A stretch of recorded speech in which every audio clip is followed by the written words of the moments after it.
Cricket balls are red, baseballs are white, American footballs are brown, and tennis balls are yellow. We don't even think about it really, but the story behind the tennis ball is actually quite interesting and even involves Sir David Attenborough. I know. Well, here's the tale. Tennis is widely known to be a French sport. It dates back to the 12th century when people used handmade balls, and it was then called tennis, which is the verb to hold in French. And people used some pretty wacky material to make the balls with: cork, wool, chalk, animal fur, and even human hair. A few centuries on, Germany got dead into the tennis too, but wanted to make a few modifications to the ball to make it a bit more effective. Around this time, an American chemist had just created something called vulcanized rubber. Out of that, people started developing air-filled rubber balls, which were properly bouncy, but either red or grey in colour. These were manufactured in Melton Mowbray. That's right, the home of the pork pie. One problem, the balls kept on breaking on impacts with the racket. The call of "new balls please" seemingly coming over every other point. Step forward English lawyer and tennis enthusiast John Moyer Heathcote, who suggested balls be covered in flannel to stop them from degrading. And thus the modern-day tennis ball was born. But these were white or black, so how did they become yellow? Well, in 1967, the controller of BBC Two, one Sir David Attenborough, decided the corporation should show Wimbledon on colour TV. He got his wish, and it was wide into people's homes across the country. The only sticking point: the white balls were nearly impossible to see on the screen. So the International Tennis Federation, sensing an opportunity, started developing a new ball that would be visible even without the need for 4K LED displays. Not that anyone had that in the late 60s. After rigorous testing, they came up with the colour Optic Yellow and decided every ball be coated in that colour from there on in. And there you have it. Tennis balls are yellow, all because Sir David Attenborough wanted to watch Wimbledon from the comfort of his own front room. You could say the ITF aced it.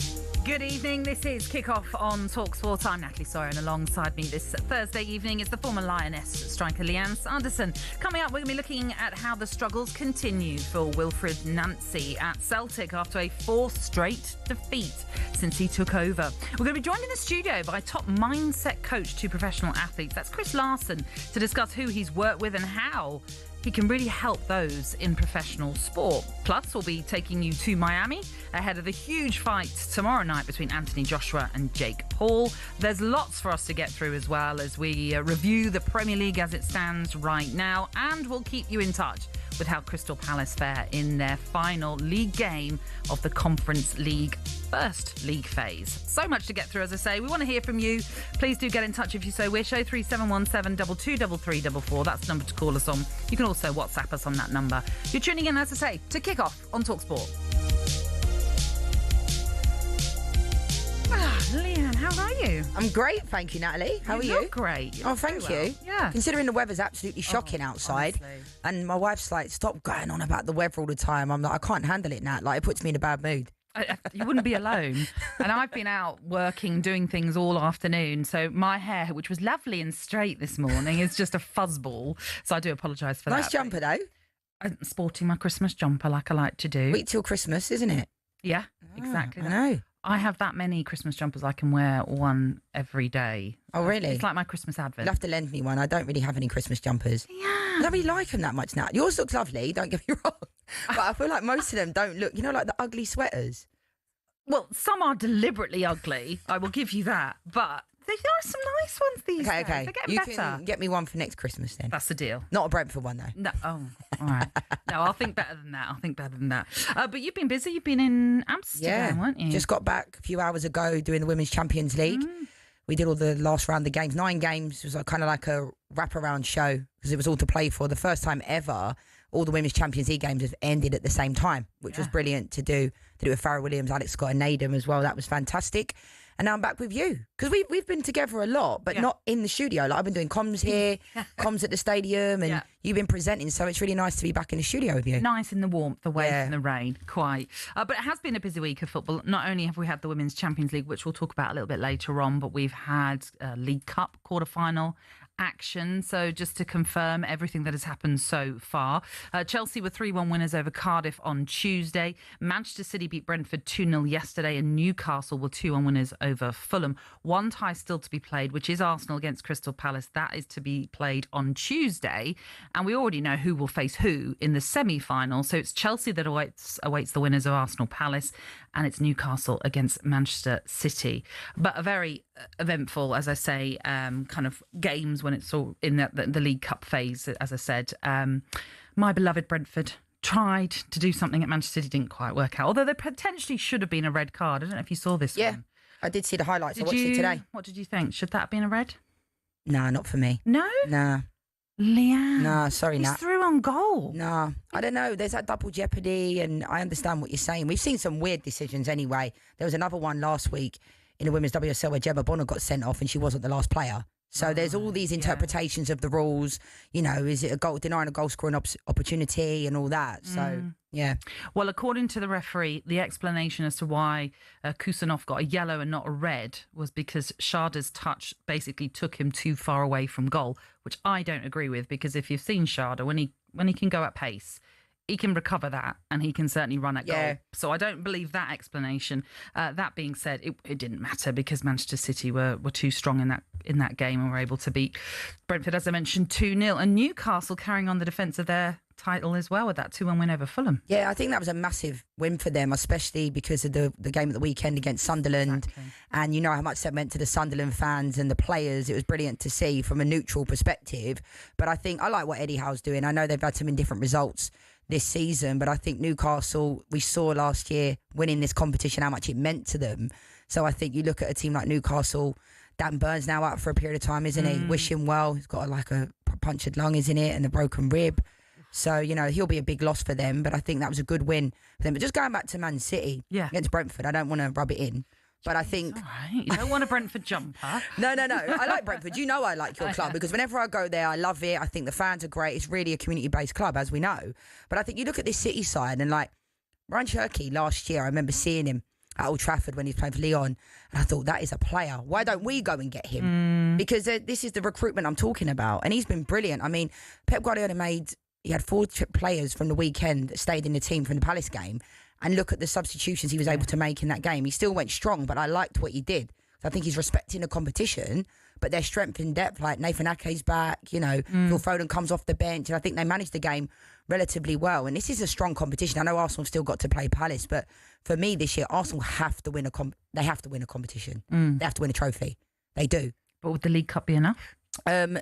You have to ask an Arsenal fan, get in touch. Because genuinely, like, I don't know about that. I think the league is the one that they have to be winning. Genuinely, I'm probably one of the only people that Arsenal fans are reluctant to say it, but it seems like, you know, there's a 2-point gap now creeping in amongst it. But I think, would they be happy with the League Cup? Probably not. But to me, it's a trophy, and it depends on where your club's at. Because you ask Newcastle winning the trophy. Of course. You ask West Ham winning the Europa League, Conference League. Everyone says, it's a Mickey Mouse trophy. I don't believe in all that. I think it's relative to where your club's at. No, I agree with you and to an extent. If you're just talking about Brentford's perspective, going into that game yesterday, Keith Andrews made a load of changes. He keeps doing that, doesn't he? There was no Igor Thiago. There was no Jordan Henderson, players that would obviously be in the first 11 on a normal Premier League game.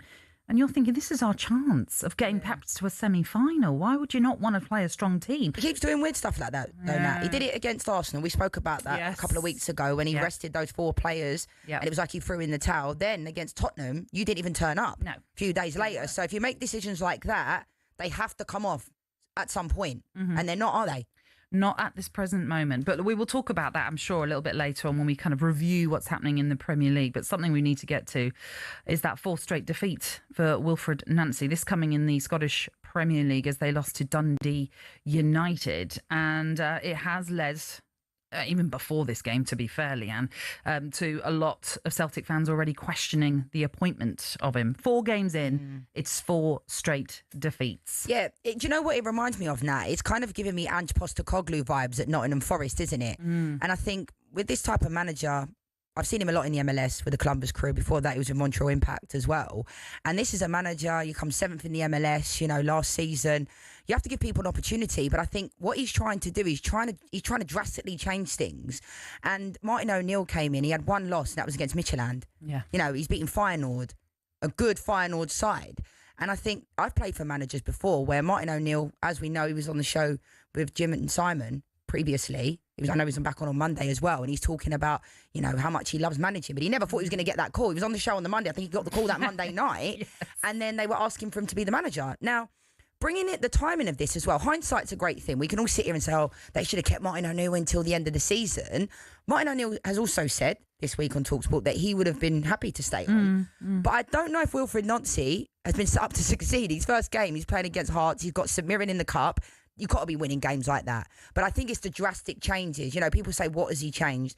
As a player, if you're having the manager, as soon as they walk in the room, you just know. The way they come into a room, ask any ex-player, male, female, they walk in, it's their presence, everything about them. Does he need a little bit more time? I know the Celtic fans are coming after him, which I also understand, because they're seeing him play a back 3 with a centre-back and 2 full-backs. Oh, what does that remind me of? My Man United manager, Ruben. But I love Ruben. But, he's trying to change things. And I think it was interesting. They're like, oh, yeah, he spent 15 minutes with Martin O'Neill. 15 minutes? Does that mean, is this an arrogant thing where it's like, okay, I'm going to do it my way? Okay, we get that. But what Martin O'Neill did was fantastic. The love of the fans, he brought that. And Sean Maloney, got to give him a credit as well, because I know a lot of people speak really high of Sean Maloney. But, Celtic are not in a great spot. And the feeling around the club doesn't seem great right now. It's gone from 100 to 0. But let me ask you probably an obvious question, but you mentioned obviously what he's done in America or in Canada with Montreal and Columbus. I think he was there with those clubs for a period of 4 years.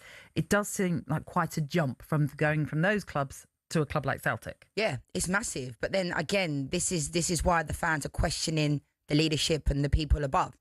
Brendan Rodgers has come out and spoken about that before, much to a lot of people's dismay. Russell Martin did when he was at Rangers as well. But I also think, Natalie, there has to come a time where the players have to be held responsible and accountable. But I don't think Celtic have good enough players. Realistically, I tell you what I did love. I loved Chris Sutton and Chris Boyd going back and forth at each other. I watched it and I thought, this is brilliant because, they're breaking down what's been going on. They're questioning what's going on. They're talking about recruiting. And I think the club are looking at, from what I've heard from these interviews, it's like, oh, we're going to give him some money in the transfer window. Because the players were nowhere near the levels, are they, realistically? But Martin O'Neill got the best out of them. And that, to me, is what a good manager does. I played for managers. They weren't the most tactically astute, but we loved playing for them. Because if you love playing for your manager, you'll run through a brick wall. Whereas if someone comes in and they're trying to change this and even when you remember when Louis van Gaal got rid of the players' room at Old Trafford and he put in bikes, didn't he? Yeah. So the players' kids used to always be down the line at Old Trafford, so they'd see their kids before they went out. Louis van Gaal comes in, he's taken away ketchup, he's taken away all these things, same as Capello did at England. And people might laugh, but these things make a difference, Because if you're happy as a player, you perform on the pitch. And from what I'm seeing, Wilfried Nancy's coming in. He's trying to change too much in a short period of time, and it isn't working. 4 games on the bounce now, losing, but it's how you lose that. We hate losing, all of us, don't we? But it's how you lose a game, and it doesn't look good. And it's very Ange Postecoglou-esque for me at Forest. But it does seem 4 games in, it would be rash, would not, to sack him. Yes and Unless no. you know. Tell me that the players are then down in their tools and they're not performing. There has to come. I've played for managers now. I say it all the time. I didn't like particularly. They probably didn't even like me. But at the same time, you have to win games. Play for pride. Your family. Play for yourself. Well, that's what you think, don't Yeah, you? but I don't think players do that enough anymore. Okay, troubling times for Celtic, certainly. We are, as I mentioned, keeping you across what's happening with the Crystal Palace game when that one kicks off, but also with Ali Pally and the darts.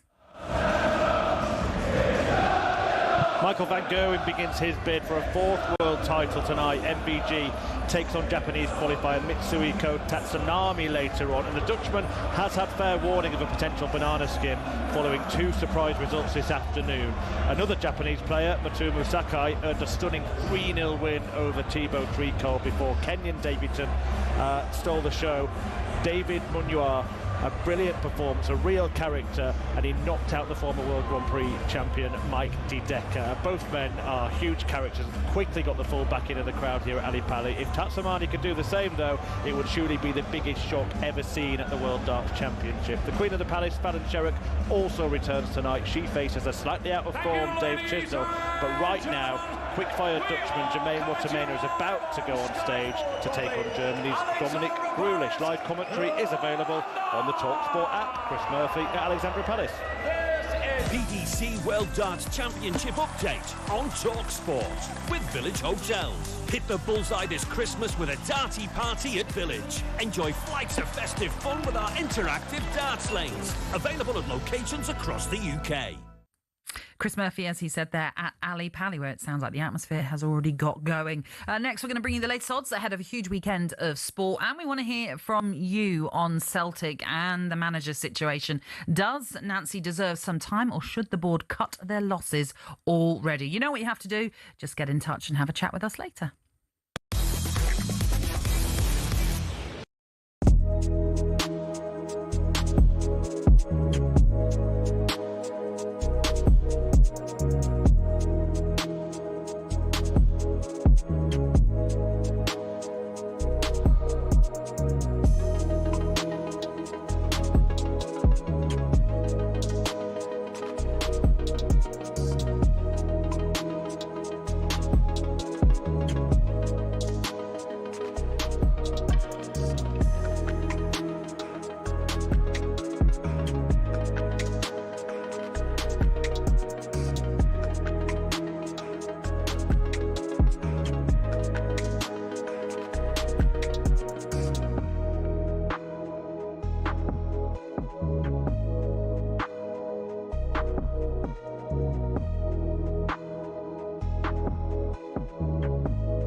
You're tuning in to kick off on talkSPORT with Lianne, Sanderson and me, Natalie. So much for us to get through, and we would love you to be a part of the show too. So if you want to get involved, you can call us up on 03717 223344. That's also the number where you can WhatsApp us, or you can text us to 81089. We're keeping you across what's happening at Ali Pally. We're going to keep you across Crystal Palace as well in their final Conference League game, where they are just outside that all-important top 8, where if they were to secure that, it would mean they would avoid the extra playoff round. So we're going to keep you on top of all of that.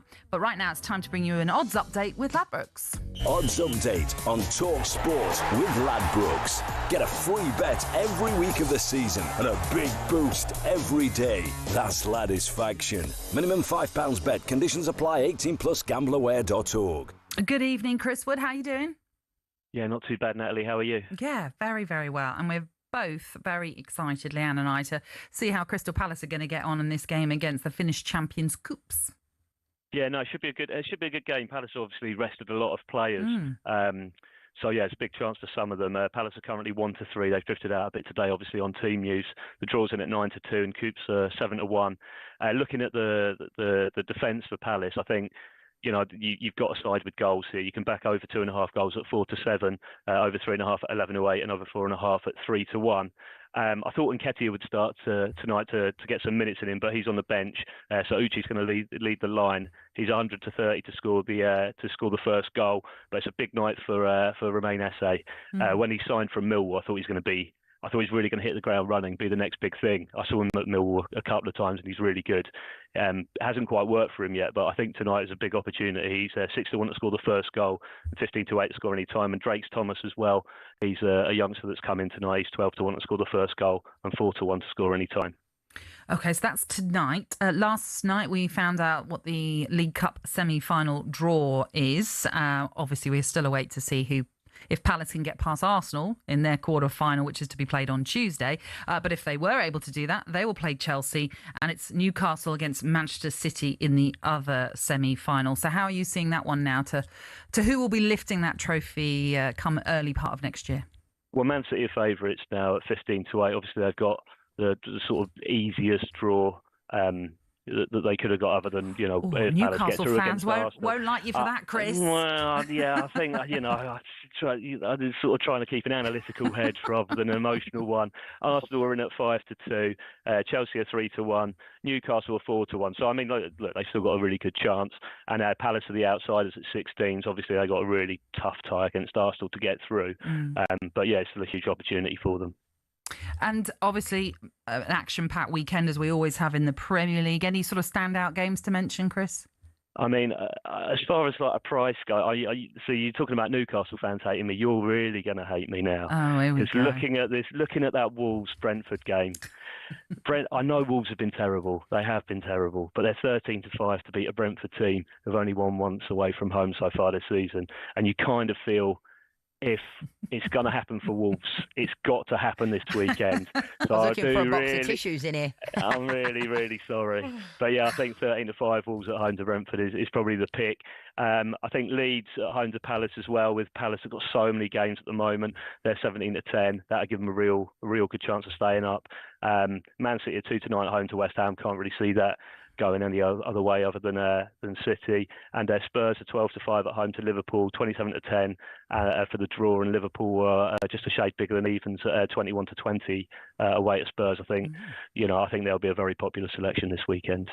I'm not going to hold it against you, what you said about I'm the really game. Sorry. No, I'm not, because funnily enough, I have this same feeling that Wolves might actually win this game. So I can understand where you're going with that one. Look, I'm a Plymouth Argyle fan. I've absolutely had it as bad as you this season so far. So yeah. Well, listen, Chris, thank you all the same. Great to have you on. That was the latest odds with Ladbrokes. It's 18 and over. BeGambleAware.org. Odds update on talkSPORT with Ladbrokes. Get a free bet every week of the season and a big boost every day. That's Ladisfaction. Minimum £5 bet. Conditions apply. 18 plus gambleaware.org. OK, let's look ahead then to this big game for Crystal Palace this evening in the Conference League. They're hosting the Finnish Champions Cups. It's going to be live on talkSPORT 2 for you right now. And you'll be in the company of Alex Crook and Darren Ambrose, and both of them join us now. Alex, let's go to you quickly, just with a sort of reminder of the team news then ahead of this one. Yeah, good evening, Natalie. Oliver Glasner did tell us in the build-up to this game that he would name two completely different 11s here tonight in this Conference League decider and against Leeds in the Premier League at the weekend. That's exactly what he's done. 11 changes from the team that lost here against Manchester City last weekend. There are 4 debutants in the Palace side, 4 teenagers as well. Walter Benitez is the elder statesman of the team at the age of 32. He comes in goal. 18-year-old George King debuts as part of a back three that also includes Jefferson Lerma and JD Convo. 17-year-old Dean Benamar is one wing back, born as Sosa the other. Justin Devenny is alongside Caden Rodney in midfield. He's another of the new faces in the Palace lineup. And then the 3 in attack, Roman Esse, Christianchus Uche, and 16-year-old Joel Drakes-Thomas, who becomes the youngest Englishman ever to play in the Conference League. That's the Palace lineup. The maths is pretty straightforward. It would take a freak set of results elsewhere and Palace to lose here not to at least guarantee a place in the playoff round. If they win tonight, then whether they go straight through as one of the top 8 teams will ultimately come down to goal difference. They began the evening in 9th place. OK, well, let's get the thoughts then on Darren Ambrose, who is alongside you, the former Palace midfielder. Darren, nice to speak to you this evening. Are you surprised in any way about this lineup that Oliver Glasner has gone for? I realise there is a fixture issue in terms of congestion for Palace, but to try and secure a top 8 place as opposed to just securing your passage through to the next round into the playoffs, surely a stronger team might have been a better option? Yes, yeah. I mean, good evening, Natalie Ann. I'm actually shocked. I think we spoke about this after the Shelbourne game, didn't we? That after that game, when they were in 9th place in the Europa Conference League table, 1 point behind, I just felt that this game is actually important. I personally, I love the way Oliver Glasner manages in terms of he always selects his strongest squad, apart from today.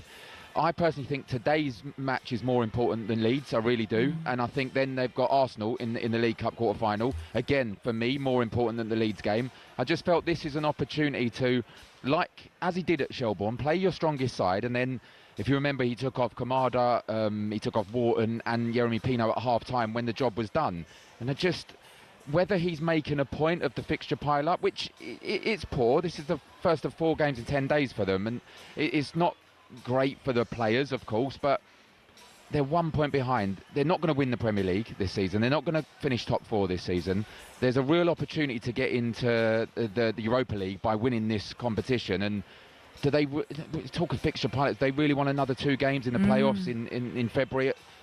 I don't know if this is the right decision. Saying that, I'm really looking forward to it in terms of the debutants, the teenagers that are playing, especially Drakes-Thomas. I had a conversation with Mark Bright before the game, and he's very highly thought of here, so I'm really looking forward to seeing him play. Darren, Natalie asked us that question. Good evening, guys, by the way. Asked us that question last week about Palace qualifying for the Champions League. Now, it is still within their reach, as much as it sounds crazy. I mean, no one thought Palace were going to win the FA Cup last year, and then they did. Then they won the Community Shield. So, like, do we not think, you're saying this game is more important than the Leeds game, but I felt like, you know, the focus should be on the Prem because they could make the top 4. As crazy as it sounds, the Premier League hasn't been that great this year when it comes to points.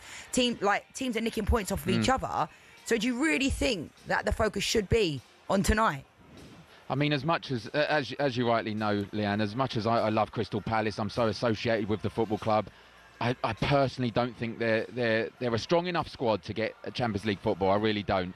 So, yes, they're doing phenomenal at the moment, but you've got Arsenal, Man City, Chelsea that I think will finish above them. Aston Villa are flying as well. You've got Liverpool who will come back strong. We know that. So, I think they're competing for top 7. I really do, in terms of they'll compete for a European spot. I don't think it'll be Champions League, but if you're getting Europa League football and you're winning a trophy, 3rd trophy in 2 years for Oliver Glasner in this team, I just feel that that's something the supporters will want. We touched on it last week, a couple of weeks back, didn't we, in terms of Andy Goldstein asked Darren Bent if would they prefer Champions League football or winning a trophy, and not just the majority, every single Crystal Palace supporter phoned up, said we'd rather win a trophy. So to win a trophy, you have to give yourselves the best opportunity, and the best opportunity is to finish top 8, be seeded, have the second leg of your last round 16 tie at home. So also be in contention, and I feel a lot of Palace fans will be realistic in that as well. OK, well, listen, Darren, enjoy the game. Thank you. And to Alex as well. You can tune into talkSPORT 2 then to listen into full live commentary of that game. From Selhurst Park. He sounded a bit down about it, though, didn't he? I know. I understand where he's coming from, though, but I just think, you know how I feel about it. I think, yeah, the chance of them making the Champions League is unrealistic, but they could mathematically. I mean, furthermore, Joel Drake Thomas starting in this game, like 16 years old for Palace. Like, these are what dreams are made of, honestly. I remember when I was 14 when I made my debut and I didn't sleep for about a week. So, like, I can't even imagine, like, him getting that conversation with Ollie Glasner to say, yeah, you know, you're starting. Yeah. Like, he would have been buzzing to just be in the squad. Yeah. Let alone starting. Right? You know, the Holmesdale section behind the goal, we're going absolutely mental as well. So what a moment for these young players. As we say, we'll keep you in touch with it all here on talkSPORT. Up next, we'll be discussing Lianne's beloved Manchester United. Yes, we're not going to avoid that one. You're listening to Kick Off with Ladbrokes. It's 18 and over. BeGambleAware.org.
This is Kick-Off on talkSPORT. It is the former Arsenal and England striker Lianne Sanderson, who is alongside me, Natalie Sawyer. And there's been a couple of Brentford mentions, so it's only right we turn the tables.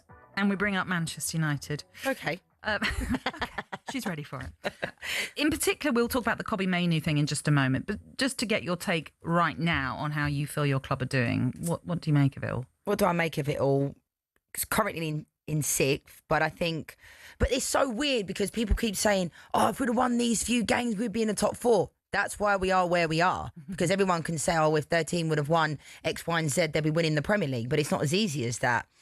I'm happy with where we're at, but I'm not. It's a weird one. I think there needs to be a bit of balance as a Man United fan, because there's this feeling of there's this like little devil on the shoulder that's like, this is a red devil that says this is where we used to be. Lianne, give up. We're not how we used to be. Right. Do you get what I mean? I think every Man United fan has this tug of war of where we're at, where we used to be at. Because I think a lot of kids growing up now, you know, I was talking to Crookie last week about when he takes his kids to the games. It's so different. When I used to go to games, I'm watching Eric Cantona. Do you know what I mean? And I fell in love with Manchester United when I was 5. Whereas you take your kids to the games now, you're thinking, what is going on? Yeah. The kids are probably thinking, Dad, Mum, like, why do you support this team at times? So I'm optimistic, but at the same time, like, the African Cup of Nations, losing Cunha and Mbeumo and Ahmad is like a big loss. But I think there's also, I'm always backing Ruben, as you know, but there are some times where you and I sat in that press conference the other week, didn't we? This was after the West Ham game. Yeah, and we just went in because we were like, we love it, don't we? We're like, oh, let's go and have a look. And he was very, very, I know it's a couple of weeks ago now, but he was very angry, wasn't he? And the questions that were being asked were pretty fair questions. No one was attacking him. They're being nice to him because he's usually a really nice guy. When I met him, he was nice. Do you know what I mean? Like, but the journalists have a right to ask questions about you know who. About Kobie Mainoo. Yeah, he did come up a lot in that press conference. And in a way, Ruben, as much as he sort of was alluding to, look, it's my decision, I know what's right for the team, he equally kind of didn't give an answer. He was very vague on the whole Kobie Mainoo situation. And now we've seen his brother at the last game against Bournemouth wearing that T-shirt with the Free Kobie Mainoo sort of slogan on it. Is that helpful? No. When I saw it, I actually tweeted Free Kobie a couple of weeks ago, right, on my X account. But, like, I didn't realise it was his brother when I saw it. I thought it was a fan. Right. So I thought, I don't think anybody knew it was his brother at the time because they showed it on the television. And I thought, you know, as we see it here, I thought, okay, if that's my brother, I'm fuming, to be fair. Because there's times when I played for England, when I played for teams where my dad, you know, felt a certain way because there was times where I wasn't treated great, but my dad still took the high road. Do you get what I mean? You still, as a family member, that is not helping Kobie Mainoo. And if I'm Kobie Mainoo, I'm absolutely fuming that my brother's done that because it's good that he's got his back. We all know, we all think Kobie should be playing. You know, he came on the other night, he was fantastic. You know, how he can't be getting a look in this team is unbelievable. To not even be getting minutes, to not even start in one game this season makes no sense. But him visibly doing that, if I'm Kobie Mainoo, the transfer window's coming up, and I said it last week, didn't I? I said he has to get out now, genuinely. After that West Ham game, I said, he's not having, Ruben's never had Kobie Mainoo. And it happens. It doesn't mean it's personal. You know, it's happening right now at Arsenal women with Jen and Icewanger. She's not getting a look in. She came over from America, was fantastic playing on the national team. Some managers are just not having you, and that's the reality. Some managers put me on the bench, other managers made me a captain. Well, it's like Harvey Elliott at Aston Villa. Exactly, there you go. So I'd like to think Ruben sees them every day, but I'm not having that these players like Agate's coming on before Kobie Mainoo. Like, there's certain things, okay, play Casemiro and Bruno. He's saying that Bruno and Kobie Mainoo are competing for the same spot. Well, it depends on what manager you're asking, because to me, Kobie Mainoo and Bruno should be more advanced and Kobie should be the one that's deeper. So for him to be competing with Bruno, if I'm Kobie, I'm thinking, I've got to get out of here. But I think the optimism from Kobie, I don't know this for a fact, is that he would outstay the manager. Because look how many times everyone thought Ruben would be gone. You know what I mean? Yeah. So it's like, it's a difficult one because do I think Kobie, look at how the fans go crazy when he comes into the game because he's one of our own and he's a top player. How'd you go from starting for England in a final to then not even coming on for Manchester United in a poor United side? Let's be honest, we are pretty poor. Our individual players that we have are nowhere near the levels that we are used to being at Manchester United. Apart from players like Bruno are consistent, but other than that, you know, Mbeumo's come and he's done fantastic, but Cunha got a goal the other night, but he hasn't been great. So I'm not looking at the players thinking, he can't get in this team. It's different if it's a Man United of old, but he should be getting in this team. But if that's my brother and that's my family member, I'm fuming. Do you think that sort of wearing of a T-shirt or even posting things on social media from a sibling or parent, whoever it is, account, leads to us naturally going, well, the reason you're posting that is because, say, for example, with Kobie Mainoo is obviously not happy. He's telling you he wants to get out or whatever it is. And so what I'm trying to say is, does that reflect on him? It does. I mean, look at Alejandro Garnacho's brother. Yeah. Just look how that went. The exact same thing. I mean, it's your family member, so you do care. I get it. There's a feeling that you have, but that is not helping. To be that visible, to go there and physically wear that shirt. Now, him and Kobie might have had a conversation about that, and I'd like to think if he had have done that, and he had a conversation with him, Kobie should be saying, mate, like, you can't be wearing that shirt. If he hasn't, and I'm Kobie Mainoo, and Kobie seems like a nice guy, you know, like, just very likeable. He's quite quiet, isn't he? He's not the most outwardly spoken person in general. He lets his football do the talking. But I'd be raging if I was Kobie, genuinely. Like, and it just doesn't help, because if you're Ruben Amorim, do you ignore that? I know Ruben says he doesn't look at social media and he doesn't look at when things are on the telly. Well, what does he do then? You know, you only have to walk past every pub or anywhere you go. You see there's football on and everyone's talking about it. So I don't think it's helped Kobie Mainoo, but I genuinely think Kobie needs to get out ASAP. And I've said it for a little while now. Just quickly on this before we move on to Bruno Fernandes, is there an element of he's only a youngster? Does he not still need to bide his time a little bit? No. I know he broke in, and I know you're right about the Euros and everything like that, but he's still got a long career to have. Think of Phil Foden, how it took him time to get into the Manchester City side. That is true. I get what you're saying, and I understand your point, but I think if you're, like I said, if there's Paul Scholes, Roy Keane in that situation, then you're thinking, yeah, he's young. But when you're looking at Man United's midfield, I'm thinking, nah, Kobie needs to be getting in that team. Right. So, you know, there's a reason why he's starting for England, and you don't become a bad player overnight. There's that old cliche, but it's like, yeah, I'm not having that at all, because the Manchester United midfield with Casemiro, I mean, it was like only last year, a lot of Man United fans were saying Casemiro was done at Man United. Yeah. And he's doing a relatively decent job, but is he the answer? For me, no. But for Ruben, he is. The same with Diego Dallo. Like, you know, some managers favour certain players. I don't think Diego Dallo should be anywhere near Manchester United's squad, let alone starting. Great finish the other week against West Ham, but, like, he is a mainstay. And some managers have favourites. And that is the reality. It happens every team I've been on. I used this million pound question. Why does a manager prefer a certain player over the other? It's not always because of how good they are. You know, if you got the ones that, you know, suck up to the manager and all that. You do know that, like a teacher's pet. You can see it. I've been on teams where that's been the situation. And I've always got along with all my managers and teammates to a certain degree, apart from a couple, actually, that people know they are. But, like, other than that, I just want you to be honest with me. That's all you can ask for as a player. Yeah. And Ruben Amorim has dodged that question about Kobie Mainoo, hasn't he? Yeah. In the press conference, he dodged it. We were there, and they'll continue to ask, and he's not giving any answers. So, okay, I think Kobie needs to leave. And I've said that many, many times. Unfortunately, as much as it hurts me, I'd love him to stay, because I think this is a player that if you sell him in a couple of years, you can get about 80 mil for him. Genuinely, I think I rate him that highly. But now it's like, we might not even get that much, because people, one, know he wants to leave, and Man United probably want to sell, which blows my mind anyway. I mentioned Bruno Fernandes. He has been in a conversation with Rio Ferdinand on his new episode of his podcast, Rio Ferdinand Presents. In this particular little snippet we're bringing you, this is where Rio asked Fernandes about the leadership group at United. There is me, Ari, Licha, Tom, Mazraoui and Diogo. We have 6 players, but obviously we then add players in the situation that are not in the leadership group, like Casemiro, Luke Shaw, because we also want players with big responsibilities to have a saying. But obviously we always try these 6 players to, okay guys, this were the way we want to have, where we want to be, what we want to do, and from that 6, the message has to be clear for everyone else. Okay, so that was the leadership group at Manchester United that he was referring to, but interesting. Every single player. There was quite a few that he listed, but 6 he listed. But interesting that no Casemiro, no Luke Shaw, 2 obviously experienced players in that squad. Yeah, and then he's saying that they come into the meetings and they're the go-tos. Those types of things. We had a leadership group at England and we voted for it as players. And I thought that was quite good, because the players that were in the leadership group were the players that we felt like were our voice and the manager listened to. Now, the players that are in this leadership group, like you look at Tom Heaton, you know, Martinez, these are players that are not playing. That's the biggest problem. Mazraoui. Like, don't get me wrong, the Ligt and Mazraoui, when they came from Bayern, they go under the radar a little bit because they were fantastic signings. The Ligt's been excellent this year. I know he's out injured at the moment, but he's been one of the best centre-backs in the Premier League. But this leadership group, we don't have many leaders at Manchester United. Let's be honest. And I think it's strange because if you're Casemiro, not so much Luke Shaw, because Luke Shaw is he's injured a lot, similar to a lot of the players that were listed. So I do believe you have to have players in there that play. But Dalot is in there as well.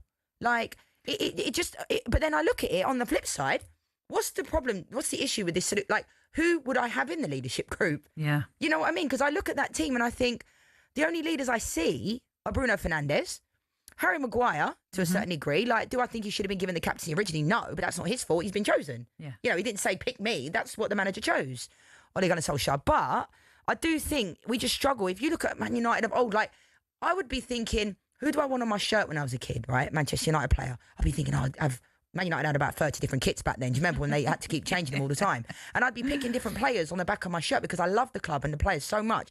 Now I'm thinking, okay, Martinez, I understand that, but he's injured constantly. I know no player wants to be injured, but all those players that are in the leadership group are injury prone. And that's the reality, apart from Bruno. So it's like, okay, well, who goes into the leadership group then? If it's not Harry Maguire and Bruno, I'm looking at it, Casemiro, what, because of everything he's won? You know, what player in that leadership group bleeds Manchester United? Luke Shaw, been at the club for a long time. I understand that. But, like, yeah, I just think it's a bigger issue here. I don't look at it too much that Casemiro and Luke Shaw are not in there. I think the bigger issue is we don't have leaders at that football club like we used to. And that's a problem. Well, Manchester United fans, be interesting to hear what you make of the fact that, as you're saying there, Lianne, there are no leaders in this team, barring maybe Bruno Fernandes, Harry Maguire. You could add Luke Shaw because of his length of time at the club, but really, who else is there that you can turn to? Is that an issue? You might not think it is, but let us know what you think because it'd be fascinating to get your thoughts on it all as well. After the break, we'll bring you a darts update from what's happening at Ali Pali, and we will also review what's happened in the Women's Champions League. That's next.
This is Kickoff on talkSPORT with Lianne, Sanderson and me, Natalie, Sawyer. And at talkSPORT, we are welcoming in the new year by giving away a massive £26,000. What better way then to kick off 2026 than with the chance to win some serious cash? 26 grand. That sounds particularly nice, especially to start a new year. And it is our biggest New Year cash giveaway, and it could be yours.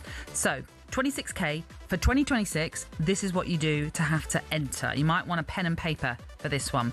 You can text the word WIN to 83338. That's text the word WIN to 83338. Text costs £2.50 plus your standard network rate. Or you can call, and this is where you might need a pen and paper, 0343 423 9761. That's 0343 423 9761. Lines close at 12 p.m. on the 9th of January 2026, and that's when you will need to answer your phone if it rings. It's only available for UK residents over 18. This is a network promotion. You can find full T's and C's at talksport.com/win. So for your chance to win, a reminder, you can text the word WIN to 83338. Good luck. Still to come, we're going to be joined in the studio by mindset coach to top athletes Chris Larson. But right now, let's check in with Chris Murphy at Ali Pali. Yeah, Jermaine Watermina has been dragged into a bit of a battle against Germany's Dominic Grulich, who was just levelled tonight's opening match at 1 set apiece. The informed Dutchman Watermina is expected to beat Grulich comfortably, and it looked to be going to plan when he took the first set by 3 legs to 1 and went 2 legs up in set 2. Grulich hit back though, winning 3 legs on the spin to level up the match, and has tied it at 1 apiece. Watermina on course to win the first leg on throw in the next set. There are still some big names to come in the first round, including Michael van Gerwen tonight, and Fallon Sherrock also returns to the place where she became the first woman to win on the World Championship stage. But that moment of history was now 6 years ago, and Sherrock has suffered 4 first-round defeats since. She takes on former semi-finalist Dave Chisnell as she looks to put that right tonight, but right now it's all tied in a race to 3 at 1 apiece between Watermina and Grulich. In fact, Watermina has just won the first leg of the third set, and live commentary is available on the talkSPORT app. PDC World Darts Championship update on talkSPORT with Village Hotels. Hit the bullseye this Christmas with a darty party at Village. Enjoy flights of festive fun with our interactive darts lanes. Available at locations across the UK. OK, more to come from Ali Pali then throughout the show. But right now, let's turn our attention to the Women's Champions League, where the league stage concluded last night. It's the first time they've done the league phase, isn't it, in the Women's Champions League, sort of reminiscent of what they're now doing with the men's. So what have you made of it in the women's side of things? Has it worked? Success? Yeah. It's been good? I think so. I think in the women's game, what we've always wanted is competitiveness. And I think that's definitely had that. I mean, you've got Bayern playing Barca early doors, Arsenal, Real Madrid, you know, those types of fixtures, Chelsea, Barcelona, and that's what we've welcomed. I think last year when it changed in the men's 18-team format, people are apprehensive because we don't like change, do we, as people? And then you think, oh, actually, I quite like this. I mean, I was in Amsterdam doing the games last night, and it was amazing to see the amount of people that were just into it. You know, it was the first time we've done that type of show where you do a wraparound show, like a Galasso type of show. And it was, the permutations were changing throughout. And that's what we've asked. You know, you're looking at Chelsea didn't get off to the greatest of starts in this competition. They drew with FC Twente. And it's like, when Chelsea women don't win, it's like, oh my God, they haven't won. Like Sonia Bonpastor lost her first game the other week in like 2 years. Everyone's like, oh my God, it's a disaster. Yeah, the wheels are coming off. Yeah, like it's like, chill out, everybody. Like they're still a top side. And they've gone through, there's 4 places automatically that go through, and Chelsea are in there. Real Madrid will be kicking themselves because if they won, they would have taken Bayern's spot, but now they've got to play a playoff. So, and the draw happened today. Ah, okay. Yeah, just to confirm then, the top 4 as it finished was Barcelona, Lyon, Chelsea, as you say, and Bayern Munich. Quite a familiar top 3, shall we say. As you say, Bayern Munich fighting it out, and Real Madrid missed out. Arsenal also missing out, Manchester United missing out on that top 4. So that means they all have to play a playoff round to continue their ride through this Champions League. But with Chelsea then, they will face either Manchester United or Arsenal in the quarter-final should both of those sides win their 2-legged playoffs. I mean, that makes it intriguing as well. It does. Manchester United still have to beat Atletico Madrid, though, in these playoff games. Arsenal have got Leuven again, which we talk about stories in football, right? And we talk about FA Cup and like when Grimsby beat Manchester United this season in the League Cup. But Leuven have got like 10 players on their team that are not even professional, and they've qualified in the 12 to go through. Like, a lot of them are like part-time teachers, they've got jobs, and the fact that they've even qualified in his position in the 12th place is unbelievable. So, but they lost to Arsenal last night 3-0, and they play against them with the way the system has gone in the next round. So fair play to them. They are there. We all love a story, don't we, in football? And they have been the story. They've completely exceeded expectations. But then there's teams like Roma that have not, and Vålerenga, that were nowhere near it. Like they needed to perform better. But yeah, I think, you know, I don't really want to see the English teams playing each other in the quarterfinal early doors. But at the same time, Arsenal, you know, they won it this year. Like no one expected them to win it.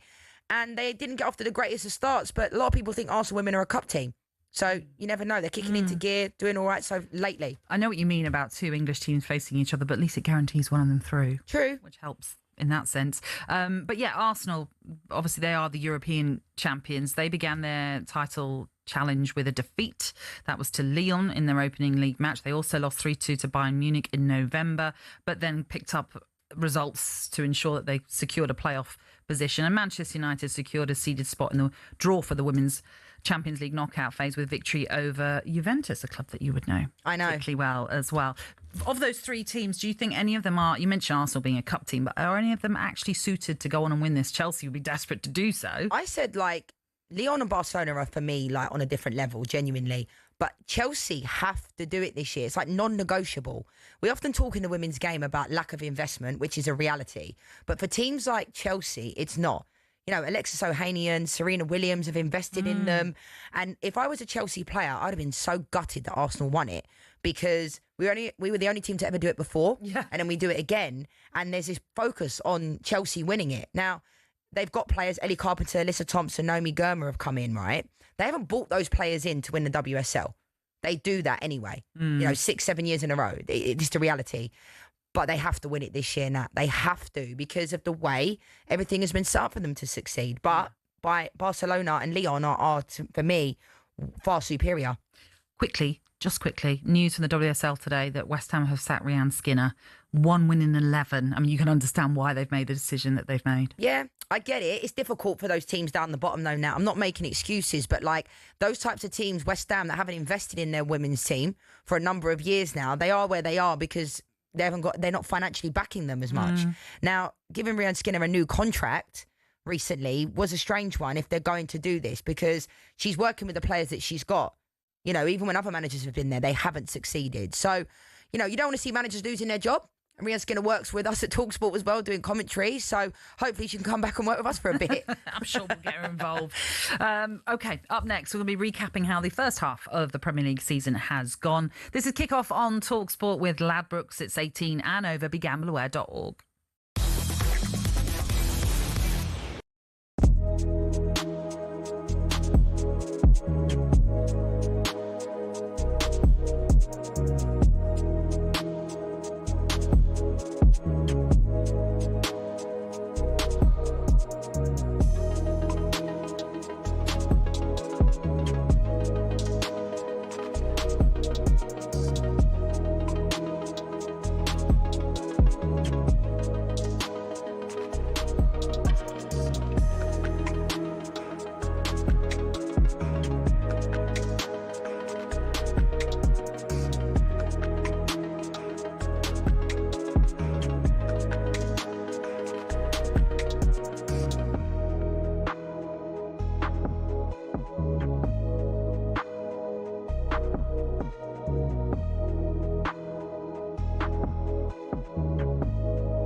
Hamilton, now at Ferrari, dares to dream of a record 8th F1 world title. The Tifosi will be hoping the Brits can bring glory back to Italy.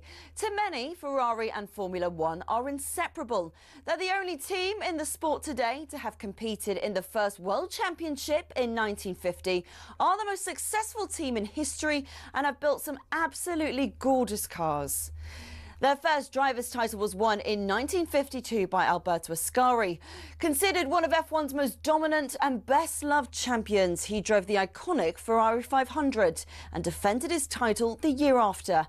It was Juan Manuel Fangio in his Ferrari 250 who secured the team's next driver's title in 1956. Remember, he was world champion 5 times with 4 different teams. Mike Hawthorne, Phil Hill and John Surtees also won titles for Ferrari in the 50s and 60s, and the cars back then were beautiful, and they even sounded great, didn't they?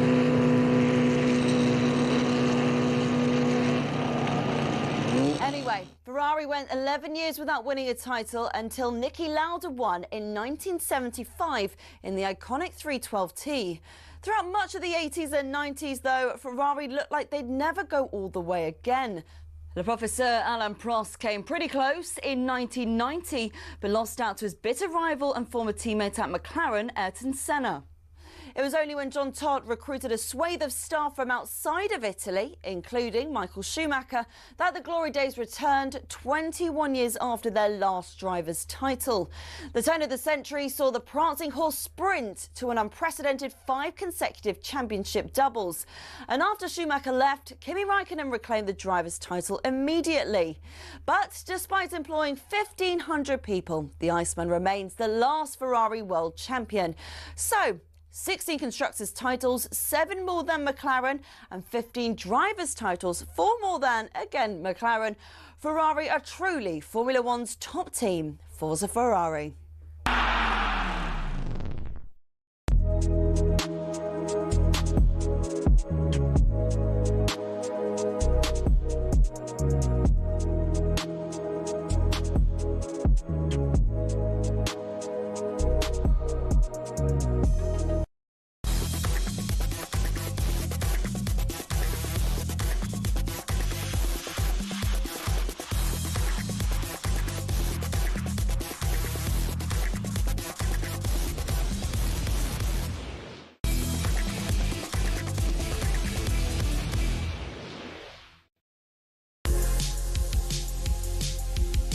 Good evening, this is Kickoff on talkSPORT with me, Natalie Sawyer, and it is the former England Lioness, Lianne Sanderson, here in the studio too. Still to come, I'm going joined by top mindset coach Chris Larson, who's worked with a number of professional athletes. Be interesting to get his thoughts on it all.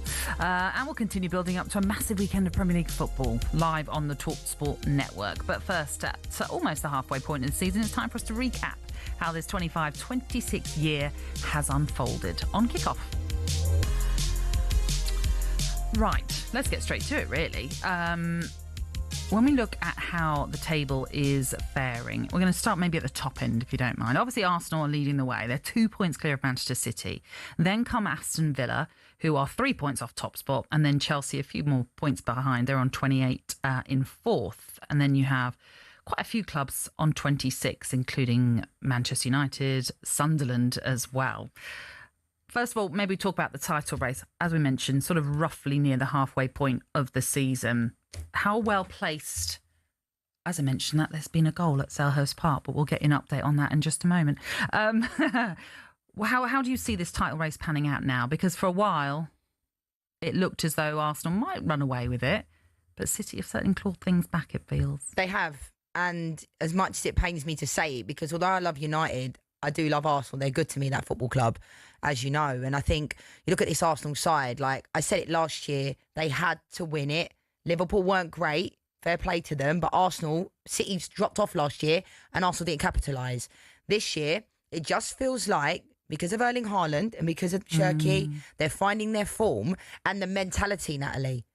I think Arsenal should be winning the league, no doubting. That Wolves result, regardless of how it ended, they won.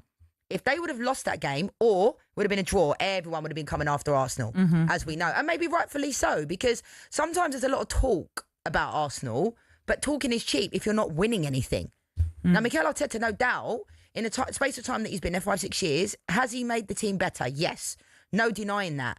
But if they keep coming so close but so far and not winning it, do they become that nearly club? You know, like Brendan Rodgers was that type of coach. And I like Brendan. He's a nice guy. But like where it's like that nearly winning the league, that doesn't cut it, does it? So I look at this Arsenal side.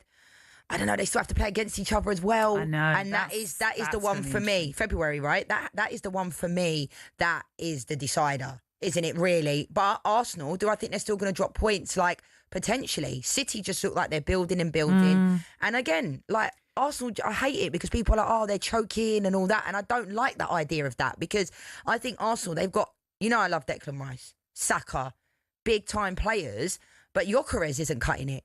Everyone's been calling out for Arsenal needed a number 9. They finally got one, you know, and Marino's been their best number 9 that they've played, and he's been unbelievable. Let's take you to Selhurst Park to find out exactly what's happened then in this Conference League game between Crystal Palace and Coops. Ian Abrahams is there for us. Crystal Palace 1, Coops 0, and it's a brilliant goal scored by 22-year-old Kristantanos Uche. It was a brilliant goal, really. It was played in down the right-hand side. He sent the defender one way, cut inside, and thought he was going to hit a left-footed shot, which is what it was opening up for. Instead, though, with the outside of his right foot, he's bent it around the goalkeeper and into the corner net. I tell you what, there's many players who'll play for many years who'll never score a goal as good as that, and this kid has just done it on the European stage. Palace 1, Coops 0. The game is live on talkSPORT 2. Great start for Palace. Ian, thank you very much. Yeah, a whole host of teenagers in this Palace side. The kids are doing all right, The kids are doing all right. Just a few minutes in, less than 10 minutes, they're 1-0 up. And I know it's early stages and lots can happen, but it does mean that Palace move up to 3rd, which would be pretty handy if they could finish there to avoid that extra playoff round. But we'll keep you up to date with it all. One thing with Manchester City, and it's something that a lot of people obviously say, it's that muscle memory. When it comes to the business end of the season, they know how to get the job done. And unfortunately with this Arsenal side, they haven't experienced that. They don't know how to get the job done. Is that something as well as a factor we have to bring in? I think so. But then how do you know, I do think Arsenal have, we talk about Manchester United not having any leaders. I think Arsenal have gulf of leaders. You know, Saliba, Gabriel, Rice, the list could go on. Arsenal seem to have this real big curse of a big player getting injured at the wrong time. And it's usually a centre-back. Last year with Gabriel, the same thing. Gabriel and Saliba this year. And to be fair, to Maresca and Capier as well, Mosquera, they've been excellent when they've come in. But they're not Gabriel and Saliba, are they? But the recruitment at Arsenal's been decent, let's be honest. Yeah. But I do think they just seem like they're always one injury away from like losing the title. If Declan Rice was to ever get injured, imagine like what would happen. So it's hard with Arsenal because it does become a psychological edge then. Because City know how to get the job done. And I think they're mentality beasts and mentality monsters, which you only really get. If Arsenal get it over the line this year, it could be frightening what they could go on to do. Because this is a team that I genuinely believe Arsenal can beat anyone on their day. But they've got a massive game at the weekend coming up against Everton. And that is not an easy place to go to. Can that sort of thing, that not winning mentality, actually be a thing? Can it play on your mind, do you think? Yes, but at the same time, you have to have that mentality of winning. Do you know what I mean? Like, you have to bring in players that have been there, done that, won that, like I did there. But I don't know if Arsenal have that. You know, we have a lot of players that have kind of got to finals with England, haven't won. You know, are there any of those players at Arsenal that have actually, you know, tasted what it's like to win? Yeah. And there's a feeling amongst that. I mean, you look at these City players, like Phil Foden's been in that team since, you know, probably it feels like the same age as his little son Ronnie, like the 4-year-old. You know, Phil Foden's been around for years, isn't he? And he's doing. Well, they look the same. Yeah, they do. But like, yeah, it's just amazing what City continue to do. Even when they're in a season where they're underachieving and underperforming, they're still Man City. I had that feeling last year they were going to come good out of nowhere. Do you know what I mean? We still believe that they still, and I'm sure if you ask a lot of people, they still believe that City are going to win the league, even when Arsenal were 11 points clear. Isn't that crazy? I was like, why is no Arsenal fan saying they're going to win the league? Because that also can have a psychological value as well. Like, if you're an Arsenal player and you're listening to us, or you're listening to Sky, or you're listening to something, and no one's saying you're going to win the league, imagine the pressure that puts on Pep. Imagine the pressure that puts on City. To a certain degree, they can handle the pressure. I totally agree. That's why I never understood. And as much as obviously he was right, when Enzo Maresca kept saying we're not in a title race last season, I didn't understand why you would say it publicly. You might think it privately, but saying it, then it breeds everywhere that we're not going to win. So what's the point? Yeah. What's the point in properly challenging?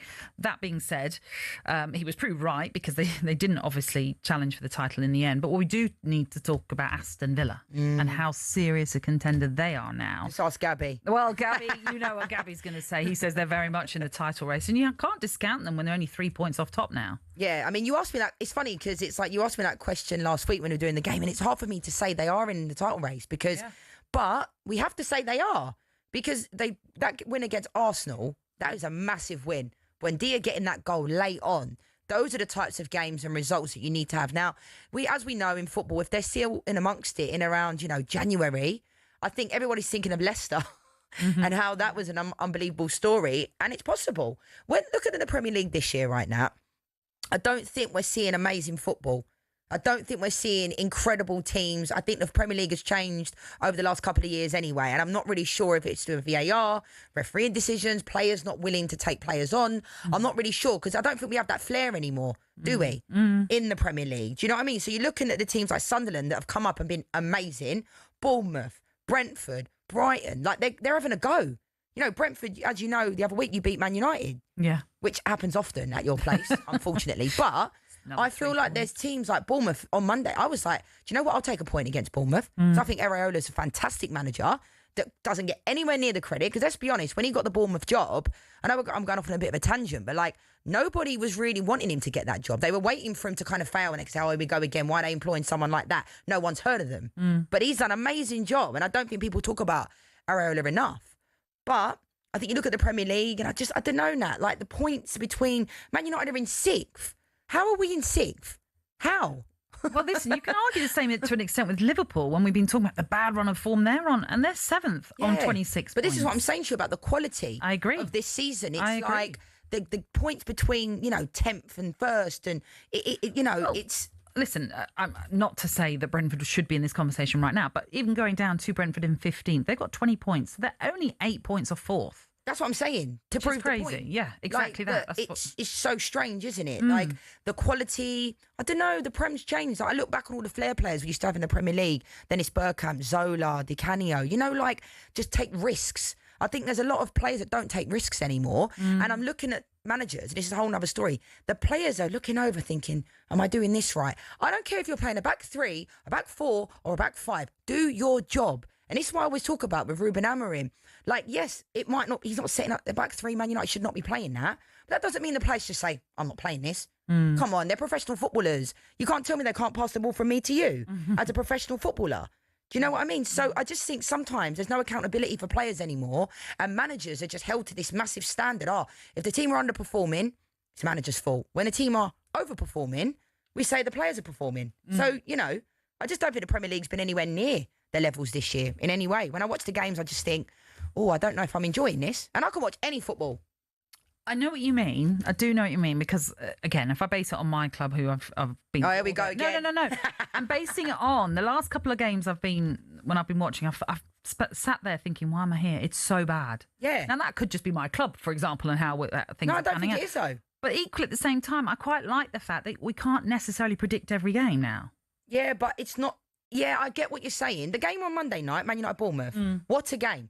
4-4. Yeah. Right? Perfect. I'm not saying we need to see 5-4 games. Like sometimes a 0-0, you can watch it, analyse it. Tactically, you think, okay. But we're seeing these games now, Nat, like the Manchester Derby. I mean, look at Arsenal-Tottenham the other week. Arsenal annihilated Spurs. And that was a fantastic performance. But like the golf in some of the quality within the teams, I don't know, Nat. Like I watch any football, whether it be, Championship, EFL, whatever it might be. And sometimes when I'm watching a Championship, I'm thinking they're at least giving it a good go and it's competitive. Whereas in the Premier League, I don't know, football's changed. And I don't know if it's VAR. I don't think it's the quality of the players. No. Because we have quality players in the Premier League, But you might be right about VAR in the sense it's the back of their mind. There are certain things you can't get away with now, or there are certain things you can't do because you might be frightened that you'll give away a foul because VAR will pick it up in certain areas, obviously.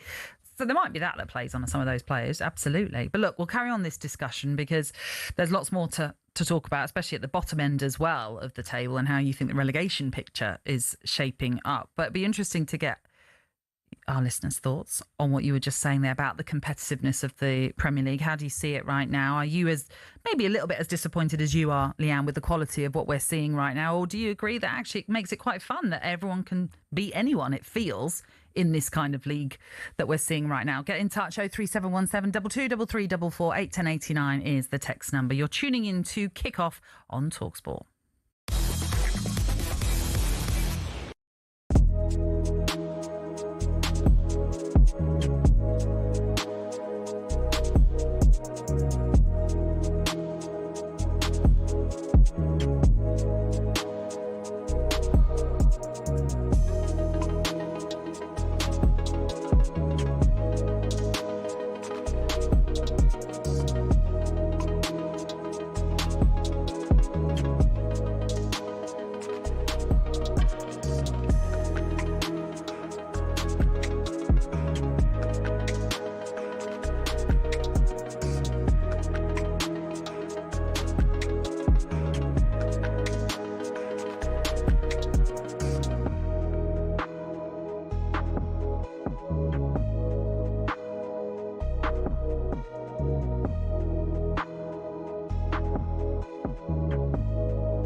This is Kickoff on talkSPORT. Pleasure to have your company with us this Thursday evening. It's Lianne Sanderson, former Arsenal striker, and me, Natalie Sawyer. Let's quickly check in with Chris Murphy at Ali Pally. Yeah, Jermaine Watermain have fought back to avoid a shock defeat in the first round of the World Darts Championship. The Dutchman, who reached the final of the European Championship earlier this year, found himself a set behind against German debutant Dominik Grulich. Watermain won the first set comfortably, but was left stunned as Grulich won the next two sets, partly thanks to Jermaine making some strange choices on finishes, trying to hit two doubles to check out on 3 occasions with no success. He did manage to level, though, and force a deciding set and averted danger by reeling off 3 quick-fire legs. Michael van Gerwen will begin his bid for a 4th world title later, but up next, Fallon Sherrick returns to the scene of her history-making success 6 years ago. She faces a slightly out-of-form Dave Chisnell. Live commentary is available on the talkSPORT app. PDC World Darts Championship update on talkSPORT with Village Hotels. Hit the bullseye this Christmas with a darty party at Village. Enjoy flights of festive fun with our interactive darts lanes. Available at locations across the UK. OK, let's get back onto our discussion of the Premier League so far. And we've had a little chat about the top end.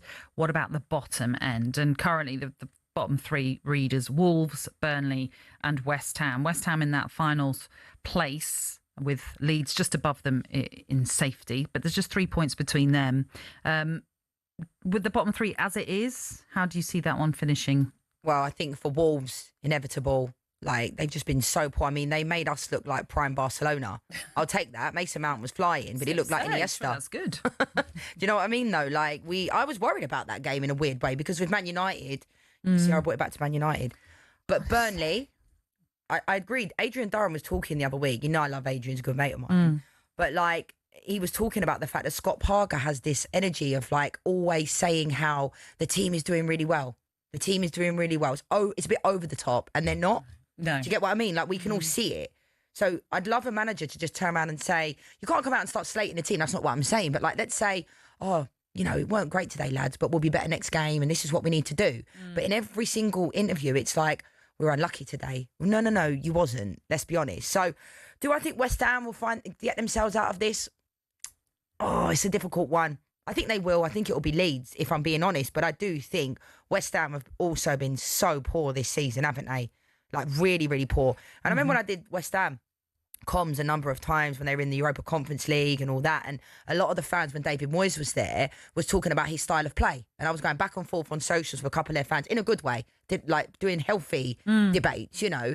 They were saying, Lianne, we don't like the style of play. And I was like, but you are winning games. Now, sometimes you have to be careful what you wish for, because the managers they've seen come through the door, they've been nowhere near what David Moyes got, the tune that David Moyes got out of that team. Would you argue that, you know, Nuno, Graham Potter, like those types of managers, like you think, okay, decent, but at the same time, like, are they going to take them to that next level? So, I don't know. They were doing bits against Man United the other week, West Ham, but I don't think they have enough. Jared Bowen, I think, you know, he eventually will leave, similar to Declan Rice. I'm not comparing the two players, but you know, like that type of player that just has to move on to almost better himself and to be picked for England, really. But yeah, I think West Ham will get themselves out of it. I think Leeds might find themselves down there. Well, we will see what happens with that one. But there are still other clubs, you know, Nottingham Forest, Brentford, Fulham. They're all kind of in that area, isn't it? Weird that Fulham are down there, isn't it, really? Like, that's quite a weird one. Well, maybe Fulham fans might blame their summer window on that, which certainly Marco Silva was very vocal about a lack of spending during Forest that as well? Period. They've kind of, since Sean Dyche got there, he's doing bits, so... Yeah. What about then, if we just take a broader chat about the Premier League and maybe look at the summer signings and who have stood out for you? Could you pick anyone? Oh, anyone that listens to me knows who I'll be picking. Jack Grealish. But is he really doing it now? Yeah, he is. Still? He is. And good. I do. Right. And I love him. I do. I think that. And I think it's so great to see a player happy. Yes, and I do see that. Absolutely. I think that's what I love about... I've always loved Jack Grealish. So I had to tone it down a bit when he went to City because... I couldn't. Like, I still loved him and I still love him, but I was like, no. But I feel like at City, every time he got the ball, he was playing within himself. I think that was pretty obvious. But I think at Everton, you could see David Moyes done an amazing job with him. And I think he's been great for them. You know, do I think he should be at a better club? Potentially. I do. But at the same time, he's letting his football do the talking. And I feel like, you know, I still think there's a lot for Jack Grealish to give. Do I think he'll be on the plane for the World Cup? Not quite sure. Don't think so. But all he can do is what's in front of him. Yeah. Right? All he can do is keep performing. Yeah. And we'll have to wait and see. But I don't know. I think there's too much quality. That's the problem. Yeah, exactly. And I at present, as well as he might well be doing for Everton, I just don't think he'll be on that radar yet. Yeah. For Thomas Tuchel. Listen, he could have a great second half of the season. It becomes a different story. But as you say, the quality of choice that Tuchel has, it just makes it a very, very difficult situation for Jack Grealish. Is there any other sort of players that you would pick out? Would Jordan Henderson be one? Surely. No chance. What? No Is that all right? No, sorry. I'm not. I've never been a Jordan Henderson fan. Like, lovely guy, I'm sure, but... not my cup of tea, sorry. But he'll be on the plane, no doubt. So he must have something about him. Week out. I've seen him many. All right, now, all right. But but listen, he'll be on that plane, of course. And we all do I expect believe? that. Yeah, but that's interesting, isn't it? Because it's like Jordan Henderson, like I feel like we've moved on from that. Fair play to him for coming back to the Premier League. Yeah. I think a lot of people expected, you know, him to kind of go to Saudi. That didn't really work out. And he went to Ajax. That didn't work out either. But like, yeah, I'm just not. I've never been a Jordan Henderson fan, to be honest. And I liked you. Like I said, I'm sure he's a lovely bloke, but All right, okay, we've got Jordan Henderson, sort of a player of a similar ilk, Granit Xhaka. Unbelievable. Like, the problem is, right, Arsenal sold him to Bayer Leverkusen when he was playing his best football for the club. And we talk about redemption stories. Like, Granit Xhaka was dashing his shirt down. Do you remember when he took off his shirt, captain? And then became the captain the year after. And what he's done at Sunderland this year is remarkable. Like, how amazing. And for someone at his age to kind of, should we say, take that risk coming from Leverkusen to go and sign for a team in the Premier League. Like, people are thinking, remember Granit Xhaka was always susceptible to a yellow card or a red card. Gosh, yeah. He seems to have just grown in every single way, and he leads this Sunderland side. Like, it's like he's been at Sunderland for years. The fans must absolutely love him, because what you want from your players on your team is to show hunger, fight. That's why the Newcastle fans love Guimaraes, because it's like he's been there. Passion. Yes, and that's what you want. But also the quality. And Granit Xhaka has been unbelievable for Sunderland this year. Like, we talk about players and what they've done. Got to give a shout out to Sunderland, because they've been incredible. Winning last weekend as well was the icing on the cake. I suppose I should ask you, from a Manchester United perspective, is there any player, because you signed a fair few in the summer, any of them that you'd go? One that I like? Yeah. You won't like this one. Go on. Brian and Burmo. Yeah. No, All I day like long. that you like him. You like him. I love him. But he's been brilliant for us, definitely. Lemons as well. Yes. Right?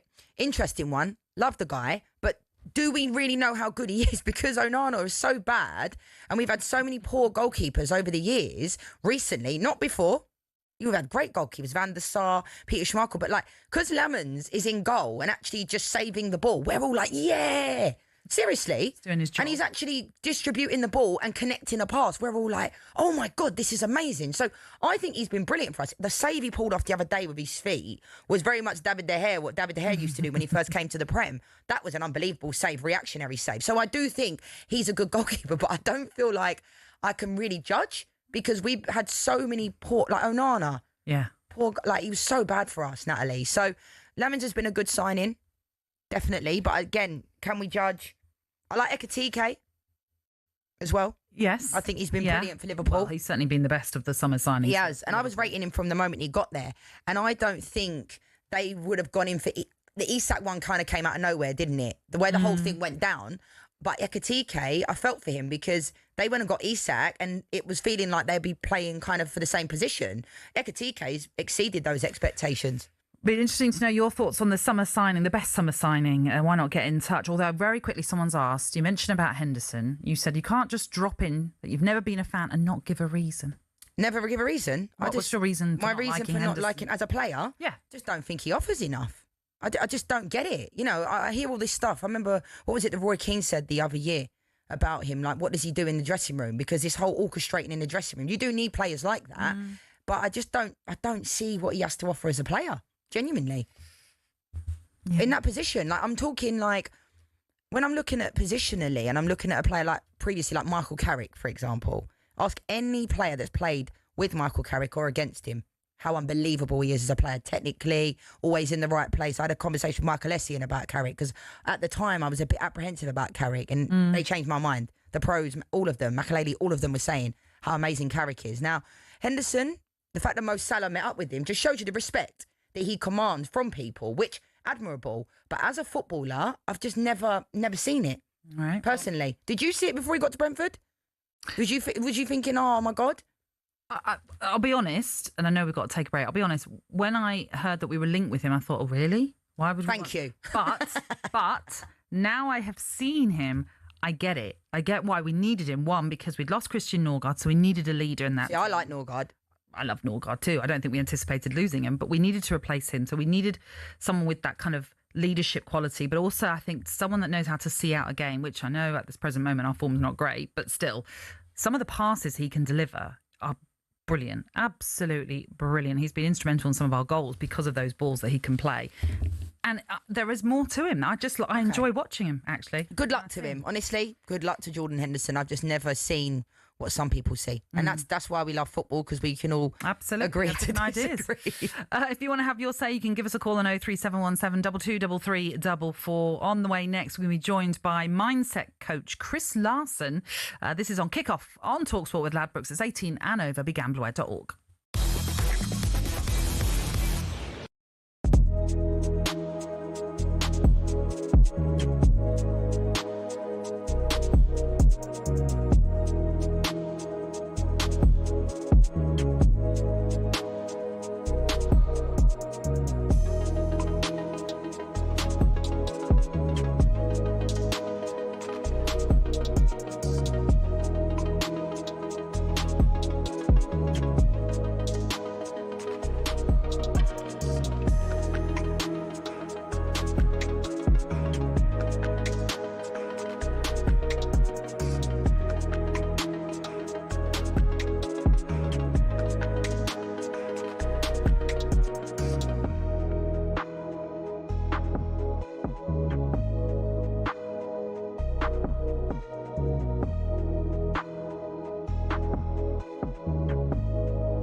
This is Kickoff on talkSPORT with Champions League winner.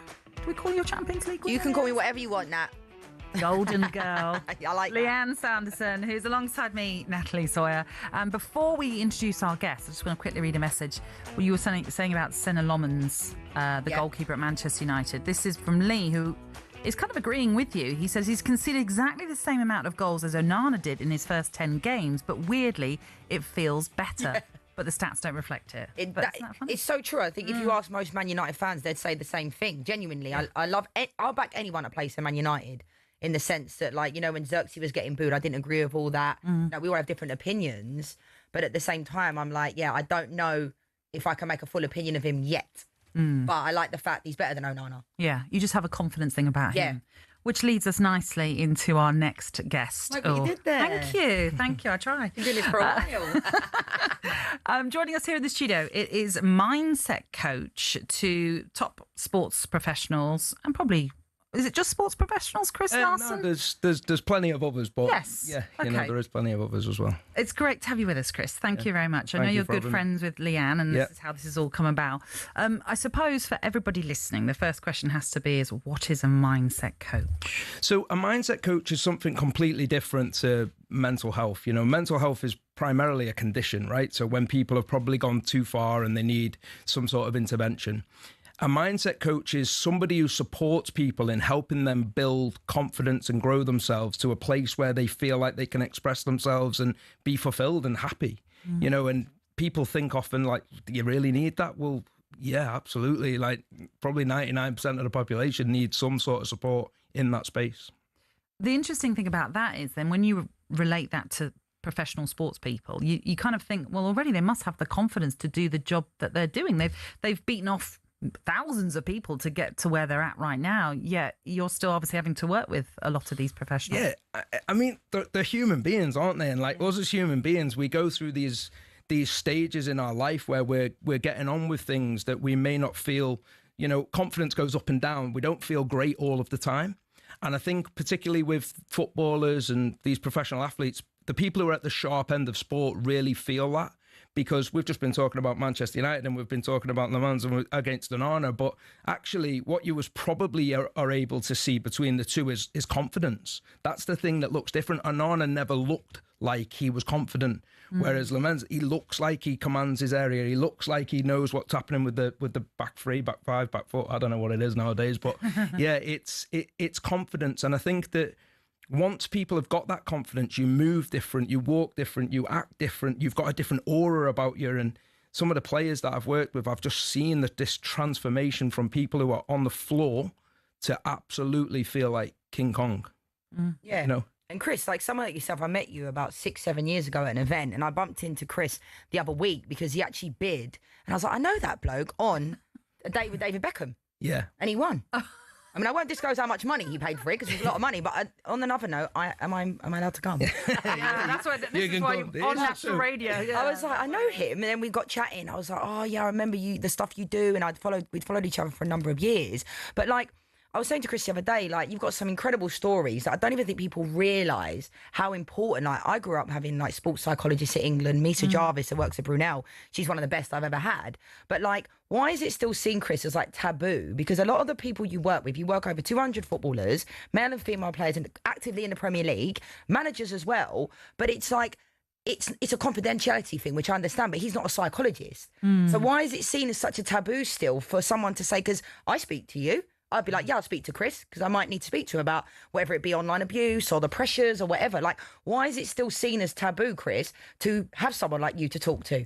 I think it's a number of things, but one of them is like, unfortunately, vulnerability is seen as people think it's perceived as a weakness, and outwardly it's not easy for you to portray vulnerability because, especially nowadays with social media, you know, the attack afterwards, you know, people don't expect that. And I think one of the things that's really important is we've got to be, especially in sport, they have to be robots. Everything is robotic, right? So if you're a boxer and you're preparing for a fight, you can never say, I'm really struggling. You know, that's not what a boxer would say in a preparation for a fight. They have to say, I'm ready. This is the best camp I've ever had. And but you work with them and you know they call you and they're struggling. Yeah. I've heard from boxers 5 minutes after they've come off a stage saying, this is the best camp I've ever had. I'm going to win within 3 rounds. You don't know what you're waiting for. And then 5 minutes later, they've called me and said, I need to speak. I can't breathe properly. You know, I don't really know if I'm going to feel right on this night. My camp's gone terribly. And I'm not sleeping at night. This is directly off the stage. So it's really sad that there is it's taboo. And I think in football, one of the biggest problems is probably one of the best selling points for me, which is I'm impartial. I don't work for any of the clubs. I refuse to work for any of the clubs.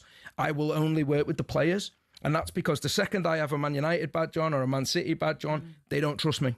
Yes. They will not trust me with the information because they think, right, I've told Chris that information. On Saturday, I got dropped. There's got to be correlation there. There's got to be a link. But even if there is, even if I've never spoke to the manager, they think that's what's happened. So it is a shame that it is so taboo. But I think it's just because we walk around wearing these Power Ranger suits and we can never take them off. But it's tiring. Yeah, I mean, like I say, I think people might be listening in, and there is often a reaction to some of these conversations that we have where it's like, come on, they're professional players. They earn thousands, millions of pounds. They can't be really going through these bad times. But as you've already alluded to, clearly they can, because they're human. We all have vulnerabilities and it can hit you at any time. Yeah. Do you know one of the things, nothing really winds me up. I'm a pretty laid back guy, right? But one thing that really winds me up is I have these debates with people that link financial income to how people are feeling. It doesn't matter. They are not connected, like, at all. All it means is that when they're feeling down, they can probably go and get better resources. They probably go and sit in a mansion that's got a sauna, a steam room, a pool, a jacuzzi. Yeah, they've got that. But a lot of them are going home to shells as well. They're like these 3-story buildings that have got 8 bedrooms, and they're in there on their own, stewing about all this stuff. So there's no link, and it's so sad that people cannot talk about it. And when they do talk about it, do you know how you know that it's still not the norm? Is when people do come out and talk about it, it's news. It's on some form of news. Oh, such and such has just come out and said that, you know, they've been going through a lot of trouble. But people are going through trouble every day. Like, why are we making that news? It should be normal. And it's just like, think about suicide rates and things like that. You know, we always mourn these athletes like Ricky Hatton, not just so long ago, really sad day. But these are people, everyone's struggling, and people always say, I can't believe it. You would never have thought it. But yeah, but we don't make it normal for people to ask for help. We don't make it normal for that. So that's why people like me exist. And that's why, you know, I'm chocker, like literally every day for me is crazy. We'll carry on this conversation after the break because it's really important to be having this conversation. But before we hit the break, let's just quickly bring you an update from what's happening at Selhurst Park. Ian Abrahams.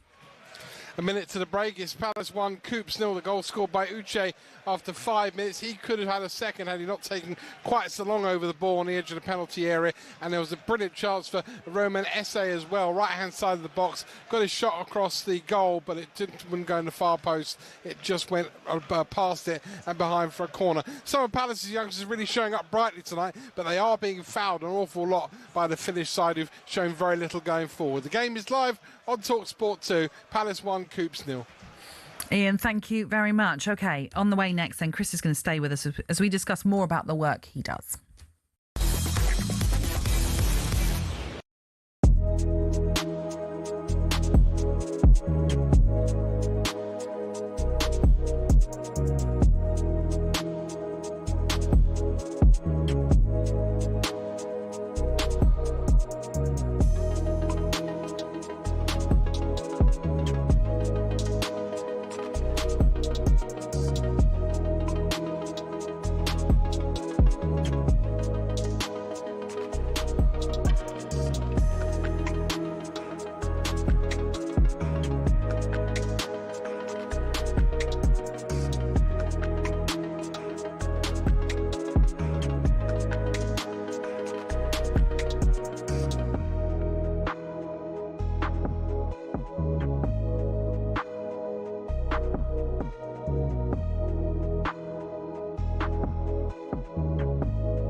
This is Kickoff on talkSPORT. It is Lianne, Sanderson, Natalie, Sawyer with you. Chris Larson, mindset coach, is also with us. We'll have more from Chris in just a moment. But at talkSPORT, we are welcoming in the new year by giving you the chance to win a massive £26,000. What better way to kick off a new year than to win that serious cash? This is how you can do it. You might want a pen and paper handy for this. For your chance to win, you can text the word WIN to 83338. That's the word WIN to 83338. Text costs £2.50 plus your standard network rate. Or you can call this number, and this is where you might need that pen and paper. 0343 423 9761. That's 0343 423 9761. Lines close at 12 p.m. on 9th of January of 2026, and that's when you will need to answer your phone if it rings. It's only available for UK residents over the age of 18. This is a network promotion. Full T's and C's can be found at talksport.com. Good luck, and a reminder, you can text the word WIN to 83338. And let's quickly take you to Ali Pally. Fallon Sherrock is in action. Chris Murph, Ian Tanter. Yes, and she's underway against Dave Chisnall, the number 21 seed, and Chisnall has taken the first set. It was a fairly scrappy affair in the first set, but he's taken it all the same, leading by 1-0 against Sherrock in a race to 3. We've already seen Jermaine Watamina make hard work of his first round encounter. The machine gun needed a deciding set to get past debutant Dominic Grulich of Germany. Next up, it'll be the 3-time world champion Michael van Gerwen getting his campaign underway on the Alexandra Palace stage, and you can follow all the action tonight on the talkSPORT app using the live games tab on the app home screen or on the YouTube darts channel for talkSPORT that you can find very easily online. As Fallon Sherrock pops in a 180 to make this second set competitive. PDC World Darts Championship update on talkSPORT with Village Hotels.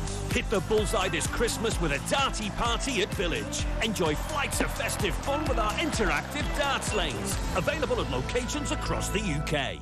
And by the way, it's half-time at Selhurst Park. Crystal Palace lead Coops by 1-0. And with the way all the other results are going, it means they are 6th in the league, avoiding that extra playoff round. So, yeah, looking good for Palace currently, but it's only half-time. Right, as I mentioned, Chris Larson, the mindset coach, is here with us in the studio. And there's lots I'm sure that we could get into. And I know you won't want to give any names away, but you mentioned, Premier League players that you're speaking to. I mean, is there anything you can tell us about some of the moments you've had with them where you've had to help them? Yeah, I mean, there's been Premier League players that on the morning of travel to a game have contacted me and said, look, is there a way I can get out of today? I need to find a way of getting out of today. I don't want to face it.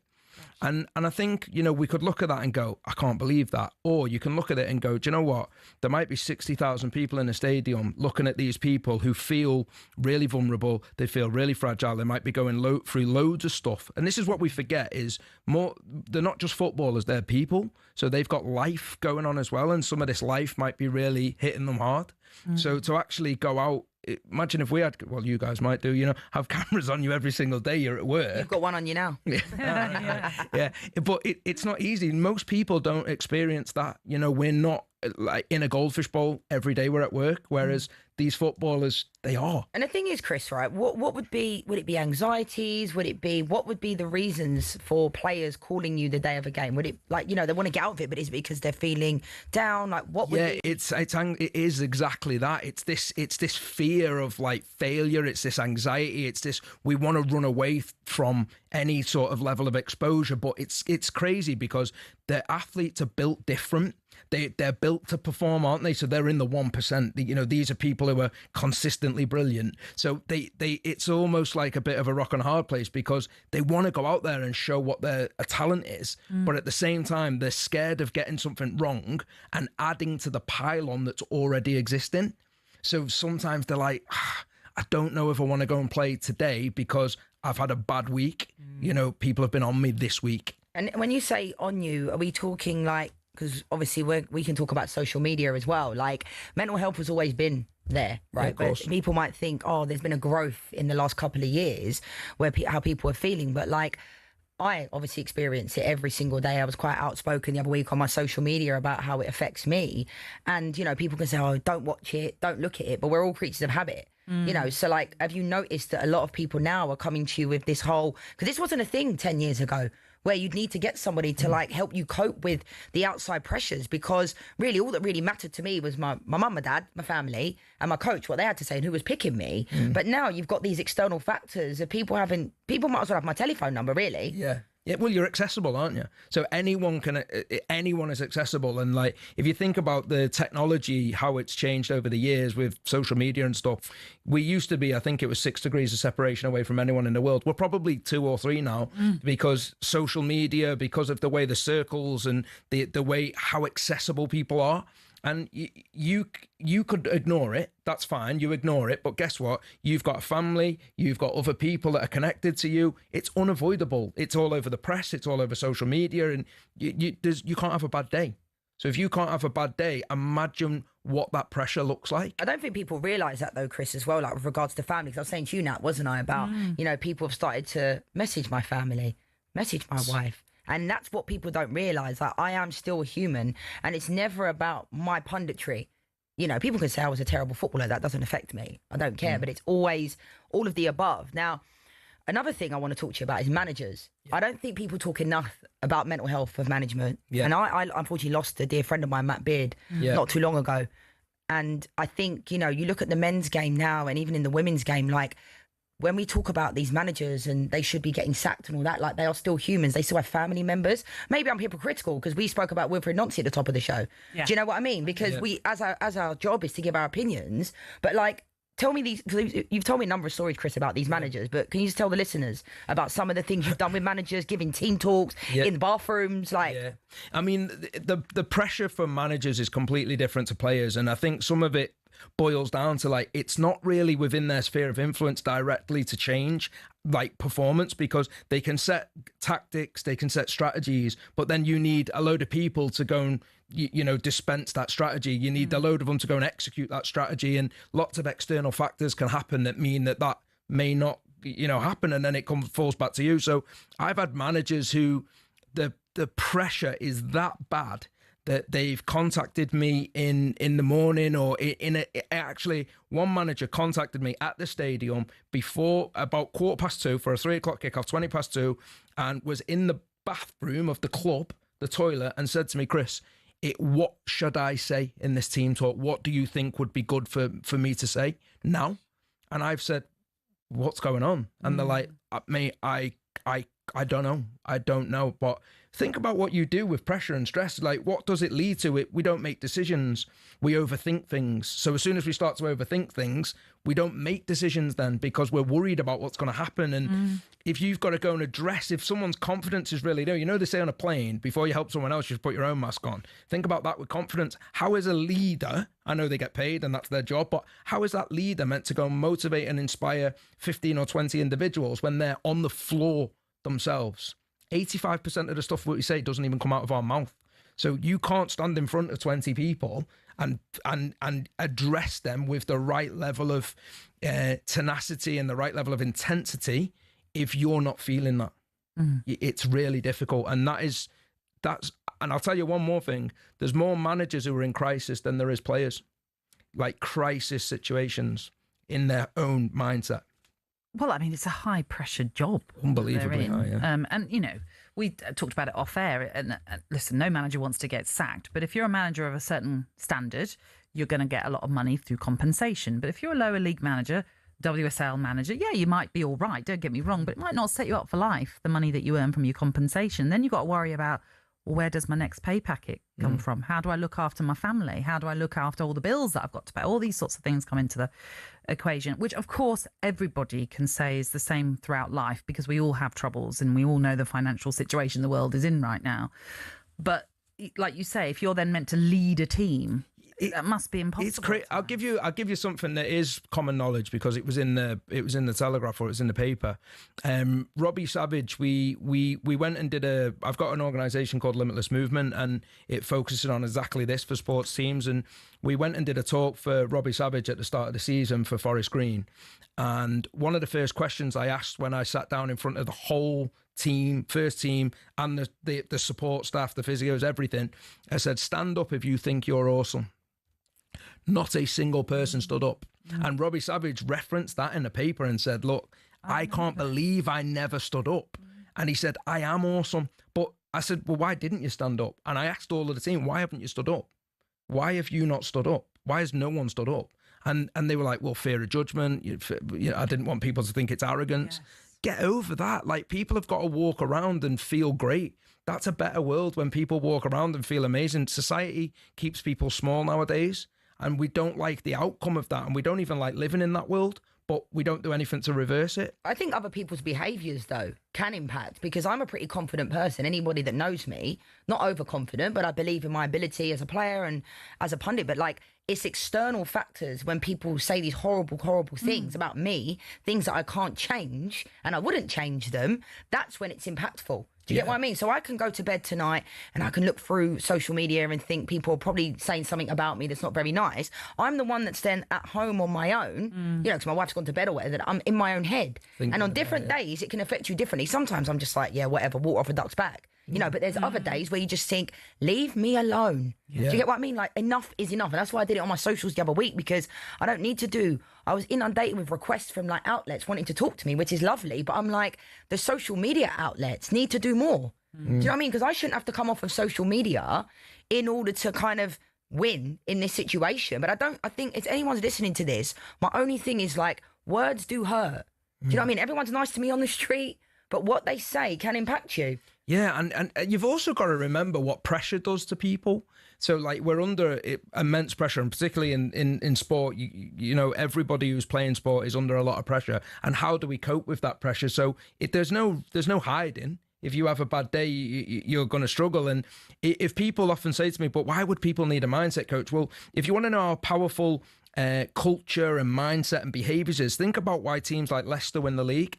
Leicester win the league, not because they've got all of the best players, but because they've built a culture internally and this belief system amongst a group of players, you know, some of which are my really close friends. And I ask them all the time, what did it feel like, you know, when you were turning up? You're Leicester. What did it feel like when you were turning up to Old Trafford? We felt like we were going to win. And I'm like, wow, it blows my mind. But look at Liverpool now. Liverpool they've spent however much money in the summer. They've got some of the best players in the league, best players in Europe.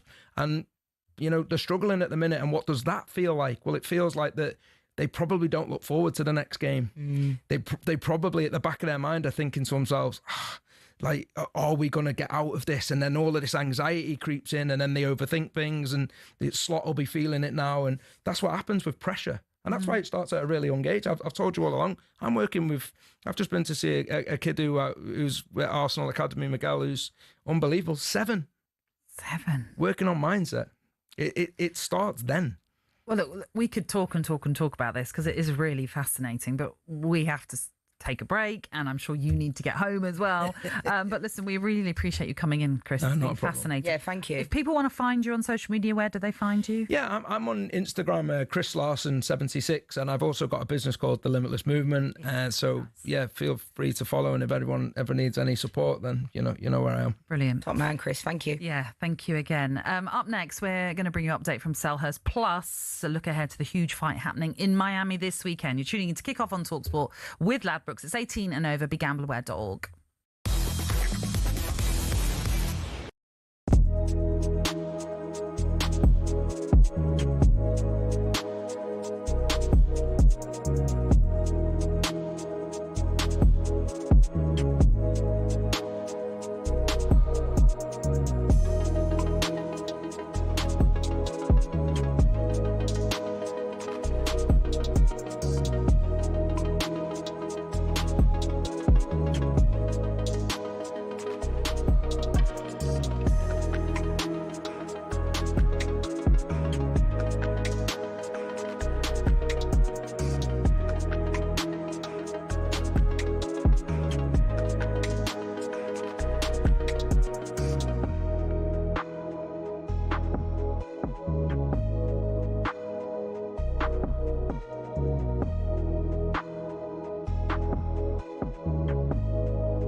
Hamilton, now at Ferrari, dares to dream of a record 8th F1 world title. The Tifosi will be hoping the Brits can bring glory back to Italy.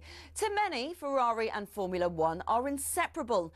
They're the only team in the sport today to have competed in the first World Championship in 1950, are the most successful team in history, and have built some absolutely gorgeous cars. Their first driver's title was won in 1952 by Alberto Ascari. Considered one of F1's most dominant and best-loved champions, he drove the iconic Ferrari 500 and defended his title the year after. It was Juan Manuel Fangio in his Ferrari 250 who secured the team's next driver's title in 1956. Remember, he was world champion 5 times with 4 different teams. Mike Hawthorne, Phil Hill and John Surtees also won titles for Ferrari in the 50s and 60s, and the cars back then were beautiful, and they even sounded great, didn't they?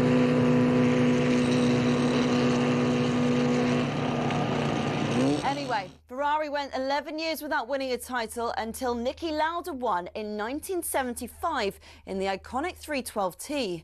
Throughout much of the 80s and 90s, though, Ferrari looked like they'd never go all the way again. Le Professeur Alain Prost came pretty close in 1990, but lost out to his bitter rival and former teammate at McLaren, Ayrton Senna. It was only when John Todt recruited a swathe of staff from outside of Italy, including Michael Schumacher, that the glory days returned 21 years after their last driver's title. The turn of the century saw the prancing horse sprint to an unprecedented 5 consecutive championship doubles. And after Schumacher left, Kimi Räikkönen reclaimed the driver's title immediately. But despite employing 1,500 people, the Iceman remains the last Ferrari world champion.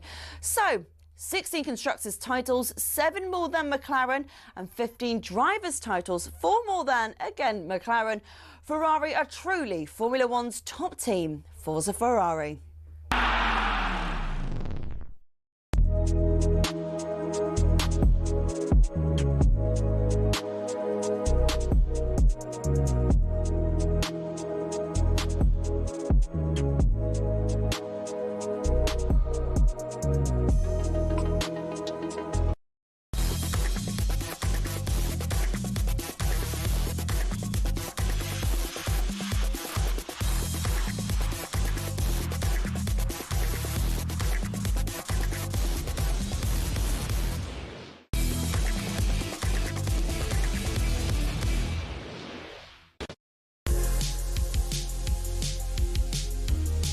This is Kickoff on talkSPORT with me, Natalie Sawyer, and alongside me is the former Lioness, Lianne Sanderson. Coming up in this final hour of the show, we're going to look ahead to some of the big games in the Premier League coming up this weekend.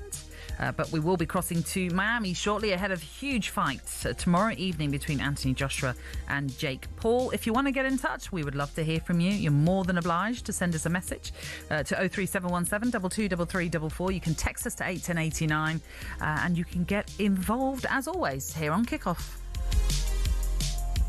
The second half is underway at Selhurst Park, so let's check in with what's happening between Crystal Palace and Coops. Ian Abrahams. Palace 1, Coops 1.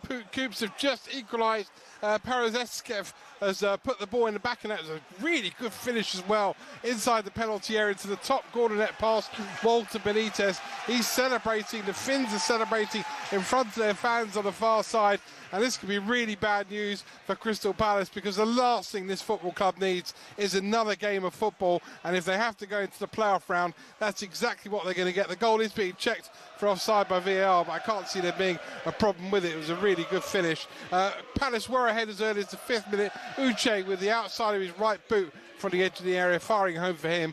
But Coops have just equalised. The game is live on talkSPORT 2. Palace 1, Coops 1. Oh, that could be a costly goal, as Ian Abrahams was saying, because with the way the results are going, it means that Crystal Palace fall out of the top 8, and they would be just outside the top 8, in fact, by goal difference. They'd be in 9th spot. And as he was alluding to there, that would mean that they would have an extra playoff round to contend with, which Oliver Glasner might not be happy with, considering he has not been happy with Palace's recent fixture schedule. But we'll continue to update you with what's happening at Selhurst, as we will at Ali Pally. That is to come. But right now, Anthony Joshua takes on Jake Paul in what's already one of the biggest talking points in boxing this year. Will AJ show the YouTuber belongs in the ring with the elite? Will AJ show the YouTuber belongs in the ring with the elite? Oh, I don't think he'll want to do that. Fans are asking whether this is a genuine sporting contest or just another spectacle. It's massive, it's colossal, it's making big news. Lift off for AJ! I've gotten to where I'm at today because of delusional optimism. One punch was all it took from Jake Paul. And so it's delusion until it's not. This is a much bigger fight globally than Joshua versus Fury. It is lights out! Wow!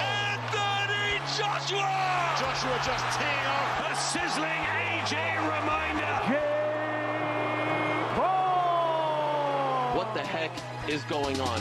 Marketability together with ability. You got Jake Paul versus Anthony Joshua. We have a new heavyweight champion of the world, Anthony Joshua. Oh yeah, well if it's scripted, please stop with that. The fights only end in one way. People say, oh, I respect Jake Paul for getting in there. No, respect me because I'm about to win. You need to knock him out. I need to knock him out. Well, they've had the weigh-in, and Jake Paul weighed in at 216.6 pounds, whereas Joshua topped the scales at 243.4, so that's almost 27 pounds heavier. Let's look ahead to it, take you stateside to link up with boxing broadcaster Ak Reyes, who is in Miami. Ak, how you doing? I'm doing phenomenal, enjoying this weather here in Miami. Oh, he's showing off. Palm trees and cocktails. I'm ready for this showdown Friday night. It's a super interesting dynamic. And look, for the record, let's stop calling Jake Paul a YouTuber. That ship sailed a long time ago. He is a legitimate professional fighter. He's just a novice, right? Not experienced, but he's doing everything a professional fighter does. So I give him that much respect.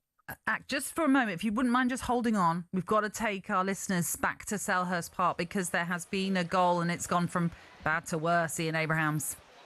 7 minutes of the second half gone. Palace 1, Coops 2. They've come from behind the Finnish side. It was a corner punch by Benitez to about the edge of the penalty area. Shot came in, wasn't brilliant. It bobbled around and it was deflected into the net by Ibrahim Cisse beyond Benitez, who's now had to pick the ball out of the net twice inside 4 minutes. Palace 1 up and cruising in the first half. Now have to come from behind. I think the artillery on the bench is going to be needed. Palace 1, Coops 2.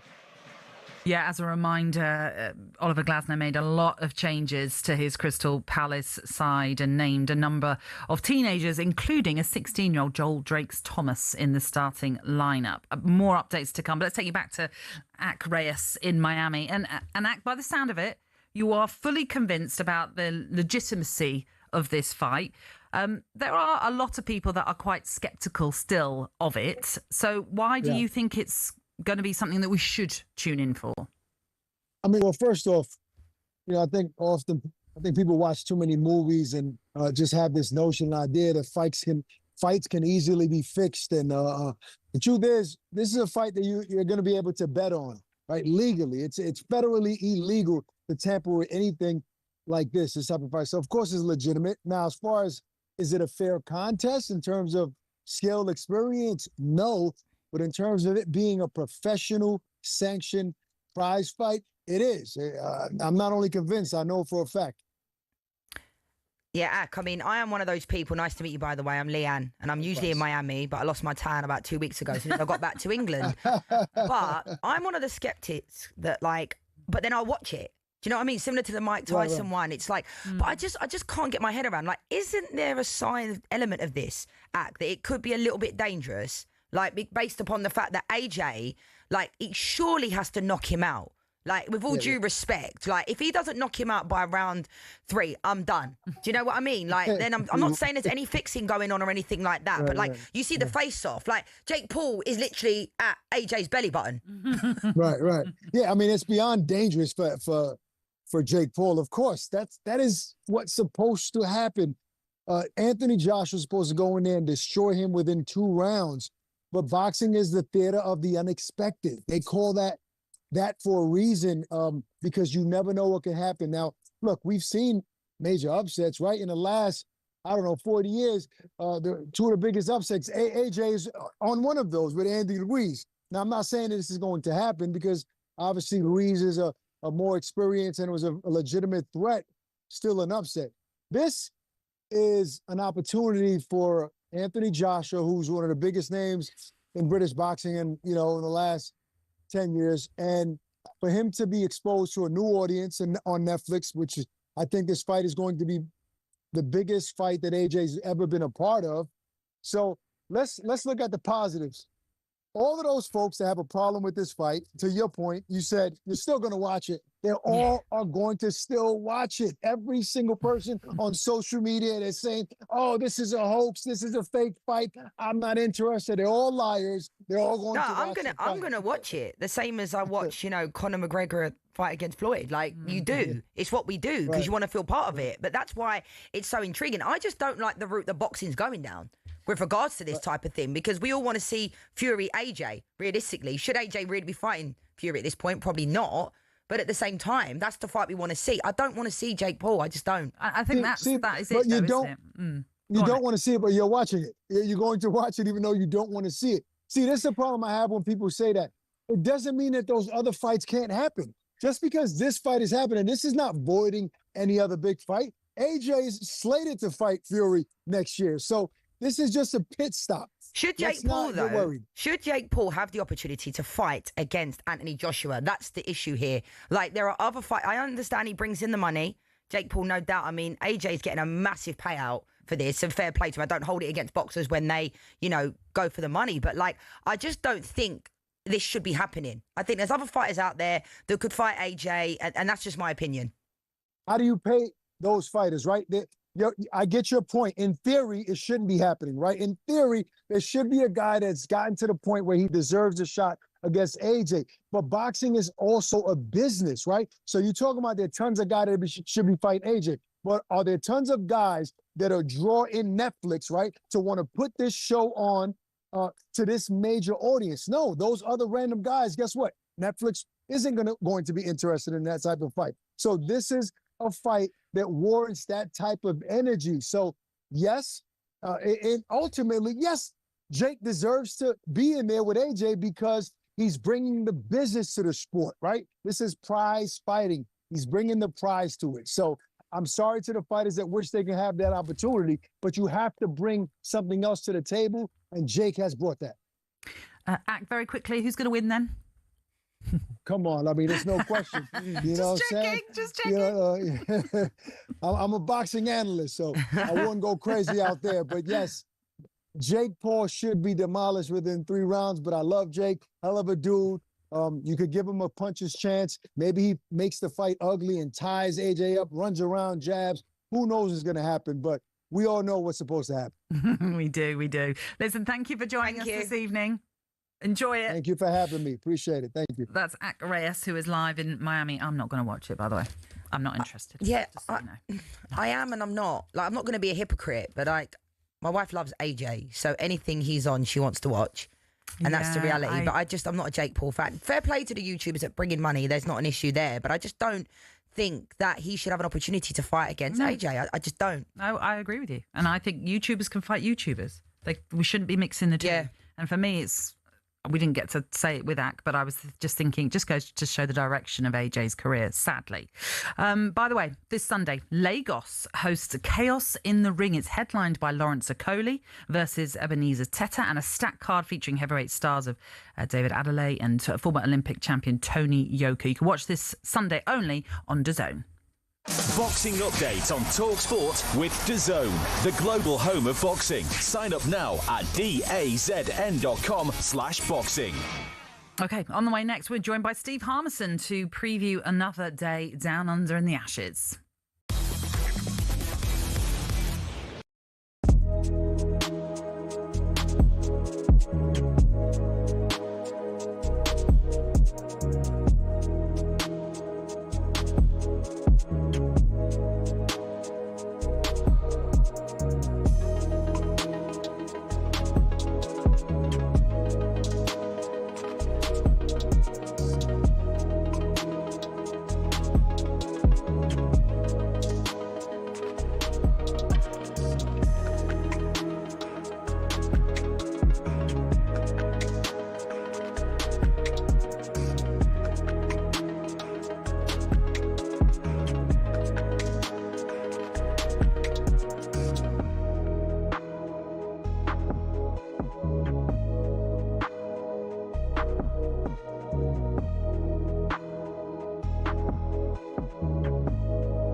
You're listening to Kickoff here on talkSPORT with Lianne, Sanderson and me, Natalie Sawyer, taking you through until the sports bar at 10. Right now, we're turning our attentions to the Ashes, which is at a crucial turning point. Australia lead the series 2-0 and on the brink of retaining the urn because the third test has certainly gone the way of the Aussies. England must win in Adelaide to keep the series alive. But as I say, momentum and form even has not been with them. They trail Australia by 158 runs with just 2 wickets remaining, heading into day 3 of the third test. So to join us, to break it all down for us, it's the former England cricketer and Ashes winner, of course, Steve Harmison. How you doing, Harmy? Good evening, Natalie. How are we? I'm all right. And I'm guessing you're probably happier than the England cricketers are right now as well. Just a little bit. Just a little bit. I'm just trying to catch up on some sleep, getting ready for another night. And talking about that, the way you sort of described it, what the Ashes has been this series. At about 4:30 in the morning, it'll be the halfway point of this Ashes series. And there's a very, very good chance England could be gone and out of it and best part of lost in it. So trying to put a nice spin on it, but I'm struggling. I don't think you're the only one that would struggle to put a positive spin on it. The only way I can put a positive spin on it, because I don't know, you're getting up for it, so it's slightly different. But because it's overnight, for someone like myself, I'm waking up and I'm kind of thinking it's not really happening because I'm not seeing it. It's not everywhere here, if you know what I mean. That being said, where has it all gone wrong? Because we were optimistic with Ben Stokes and Brendan McCullum, and it all felt as though England were kind of I don't want to say fully prepared, but we're on the right track to at least give Australia a game, and yet we're not seeing that at all. Well, we'll say the hope that's what kills you, and we hope that we could go with a side who have been built for a couple of years that had the tools to go and play in Australia. But unfortunately, I think we always knew that Australia was going to be, it's always a tough nut to crack, and it was always going to come down to how good their bowling unit is against, England's probably strength, which is our batting unit. Our bowlers have been they've been scattergunning this series because I think they've been underprepared, but also there's not been a consistency of the same bowlers playing every single game leading into it. So, but what it has been is the top 7 have played probably the best part of 2.5 years. And what's come, I think, in the first test match in Perth, we had a chance to win and we should have won the game. The second test match in Brisbane, because of the scars from the first test match on a spicy pitch, we just weren't up to the task. And this one, where everybody said we had a great chance of winning and it was more suited to English conditions, Bazball style and everything coming with it. Unfortunately, they had their best bowling unit out in Stark, Cummins, Boland and Lianne, along with Green. And I think what we've done in this test match is we've been blown away by a very, very good bowling attack. Their relentlessness throughout the 68 overs they bowled and putting England under pressure and basically saying, we don't think your technique is good enough. Bazball's technique is not good enough to withstand the pressure we can build from both ends. And England unfortunately cracked. Hello, Harmy. Lovely to see you as always. I hope you're on a good sleep schedule. How important has this test been for Captain Ben Stokes? The thing for Ben is, Ben's the ultimate team man. You've seen him, he had a go at Jofra. Jofra's got 5 wickets. Jofra's the one that's probably in the shining light for England. And people might have said Ben was panicking when he was having a go at Jofra. You could see there was cracks. It's not. Ben's passionate. He is the England captain. He's got no interest in individuals. It's all about the team. And he batted 150 balls. He's 45 not out. He didn't want his bowlers to be rolled out last night or yesterday tea time. He wanted them to have a full day's rest. He hung on and he had a go at Jofra by basically saying, and he's right what he says, because I was a fast bowler, you don't set fields for bad bowling and you're bowling badly, bowl at the stumps. Now, here is a captain who is very, very passionate. The one thing I will say, Lianne, is whatever happens here, Ashes cricket tends to be the end of the cycle. Something moves on. New coach, new captain if you get beat. County cricket's not very good. The world's cricket needs to change. The one thing that doesn't need to change is that Ben Stokes is not captain of England anymore, because the most important thing for England going forward, whatever happens from here on in, is that Ben Stokes is still leading the England cricket team, because the way he leads is he leads by example, he leads with passion, he leads with pride, he leads with performance, as he has done at this moment in time. and he's the only thing that's standing us with it. I would say a 5% chance of staying in this Ashes, probably in the next 8 hours. What time's your alarm set for, Army? It's not set. It's got. I'm already through it. You're just up. That's it. I'm up. I watched the Newcastle-Fulham game last night, and then had the pleasure of John Norman, who is a massive Fulham fan. We had it at 7:30 till 8:30 on talkSPORT 2, Ashes review, and hopefully by 8:30 tomorrow morning, I am not talking about the end of the Ashes. Oh, God. Well, fingers crossed for you, Army. Thank you for being with us.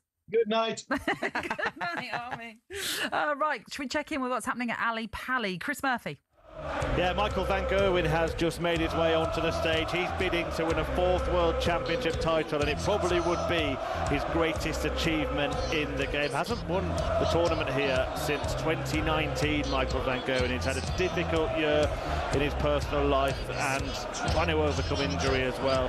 But he should be beating his opponent here, Mitsuoko Tatsunami, who, well, he was 300 to 1 on in this game before a dart is thrown. It's about to get underway. Before that, Dave Chisnell got a 3-0 victory over Fallon Sherrock. Now, it's not as simple as it sounds. Fallon Sherrock had a nightmare on the doubles in that match, missing 20 of them throughout the game.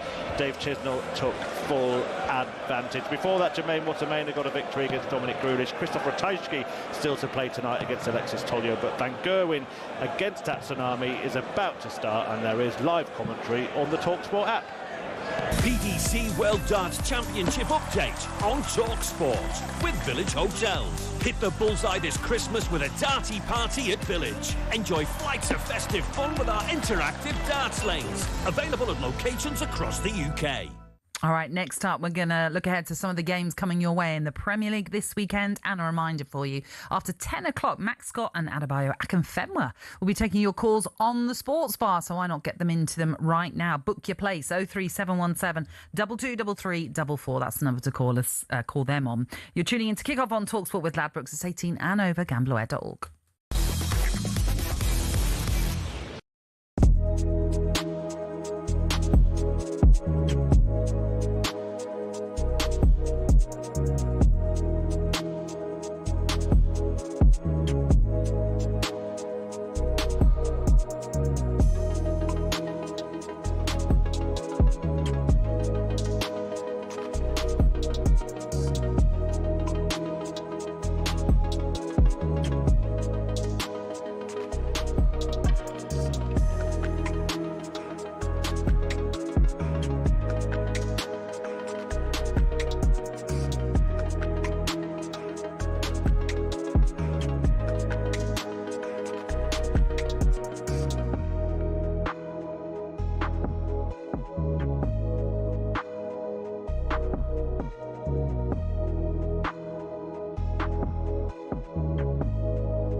evening. You're tuning into Kickoff on talkSPORT, and you're in the company of Lianne, Sanderson and me, Natalie Sawyer. We're going to look ahead to the big weekend of Premier League action, but there's been a red card at Selhurst Park. What's happened, Ian Abrams?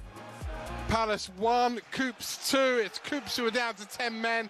The sending off of Clinton Antwi. He won the ball, actually, but then a follow-through right into the right kneecap of Will Hughes. It must have hurt. Hughes, though, to his credit, got up straight away. Antwi was shown a straight red card. As things stand, Palace are 15th in the big, long Europa Conference League table.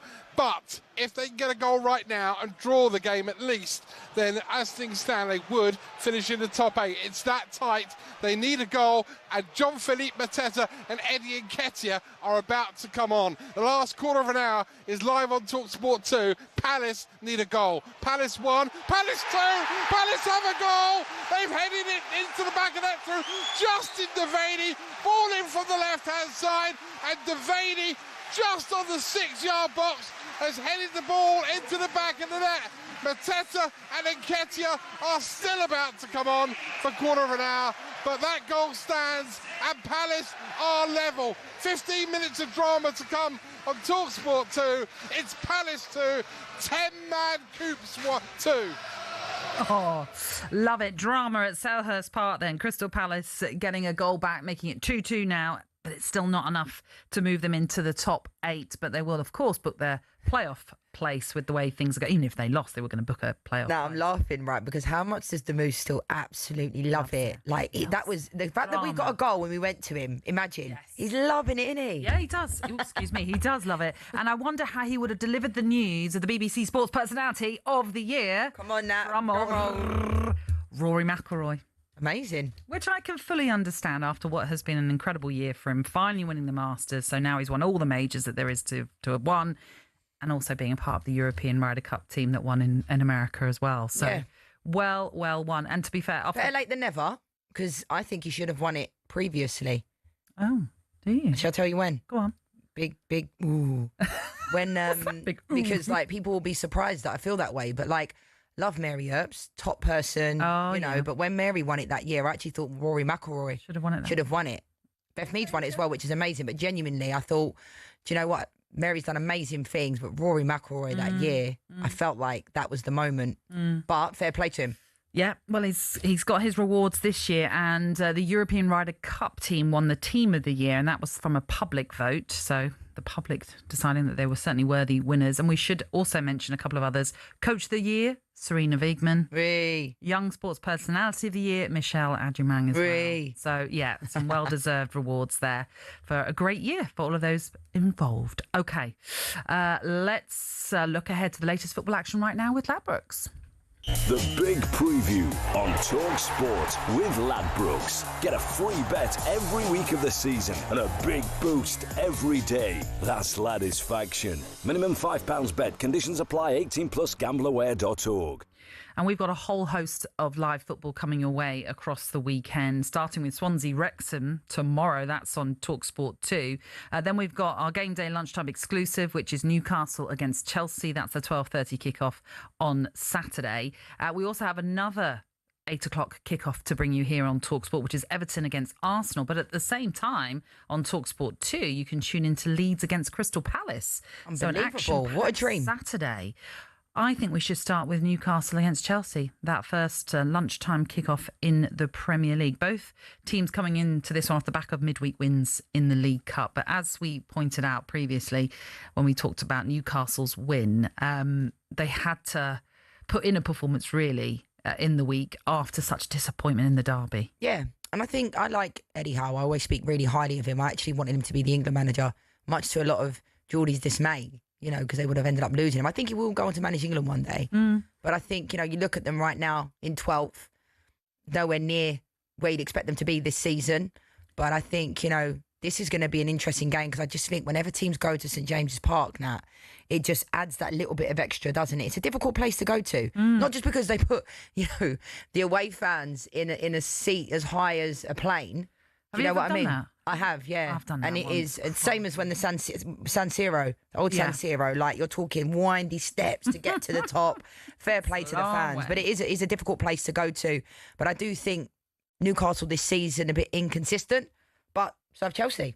Talk about inconsistency. And the Maresca stuff recently just intrigues me because he came out a few days ago, obviously, and spoken a lot about on talkSPORT with regards to these comments he made about being the toughest 48 hours of his life. And then obviously journalist, his job is to ask that question. He's opened up a can of worms. You can't expect people to not ask the question. And then when they do, he's like, I've got nothing to say. How annoying. I think we know what he's maybe talking about, but we have to speculate. It's about the ownership or, you know, is it about a player? And that's the problem with it because he's creating a noise I don't think that needed to be created. Yeah. Yeah, he probably regrets saying that. Yeah. In some ways. But with Newcastle, it's interesting, like you say, St James's Park, really difficult. And they've won 5 of their 8 games that they have played there this season. In contrast, away from home, they've only won 1. So it's clearly something has to be figured out with Eddie Howe to how they can get more points on the road, but they'll be delighted that they can be playing this one at home. And because of the tightness of the league, if they were to win, they'd move into the top 10, albeit there's plenty of other games to consider as well. With regards to Chelsea, 28 points from their 16 games played. They're in the top 4. Are they too far behind already now in the title race, or can you see something happening with them? I don't know with Chelsea. Or as you said, they're not consistent enough. Yeah, they're just a strange side, really, because obviously you mentioned earlier, Nat, about the fact that Maresca shut down last year, they're in the title race. But mathematically, they are. But do I think they look like a team? Potentially, not really. I like a number of their players, I think, are top quality, but I still think they're lacking the goalkeeper. I can't believe they never brought in a keeper this year. João Pedro has been quite underwhelming. I thought that was quite a strange signing anyway from Brighton. Pretty sure it's about 52 mil, which is a lot of money.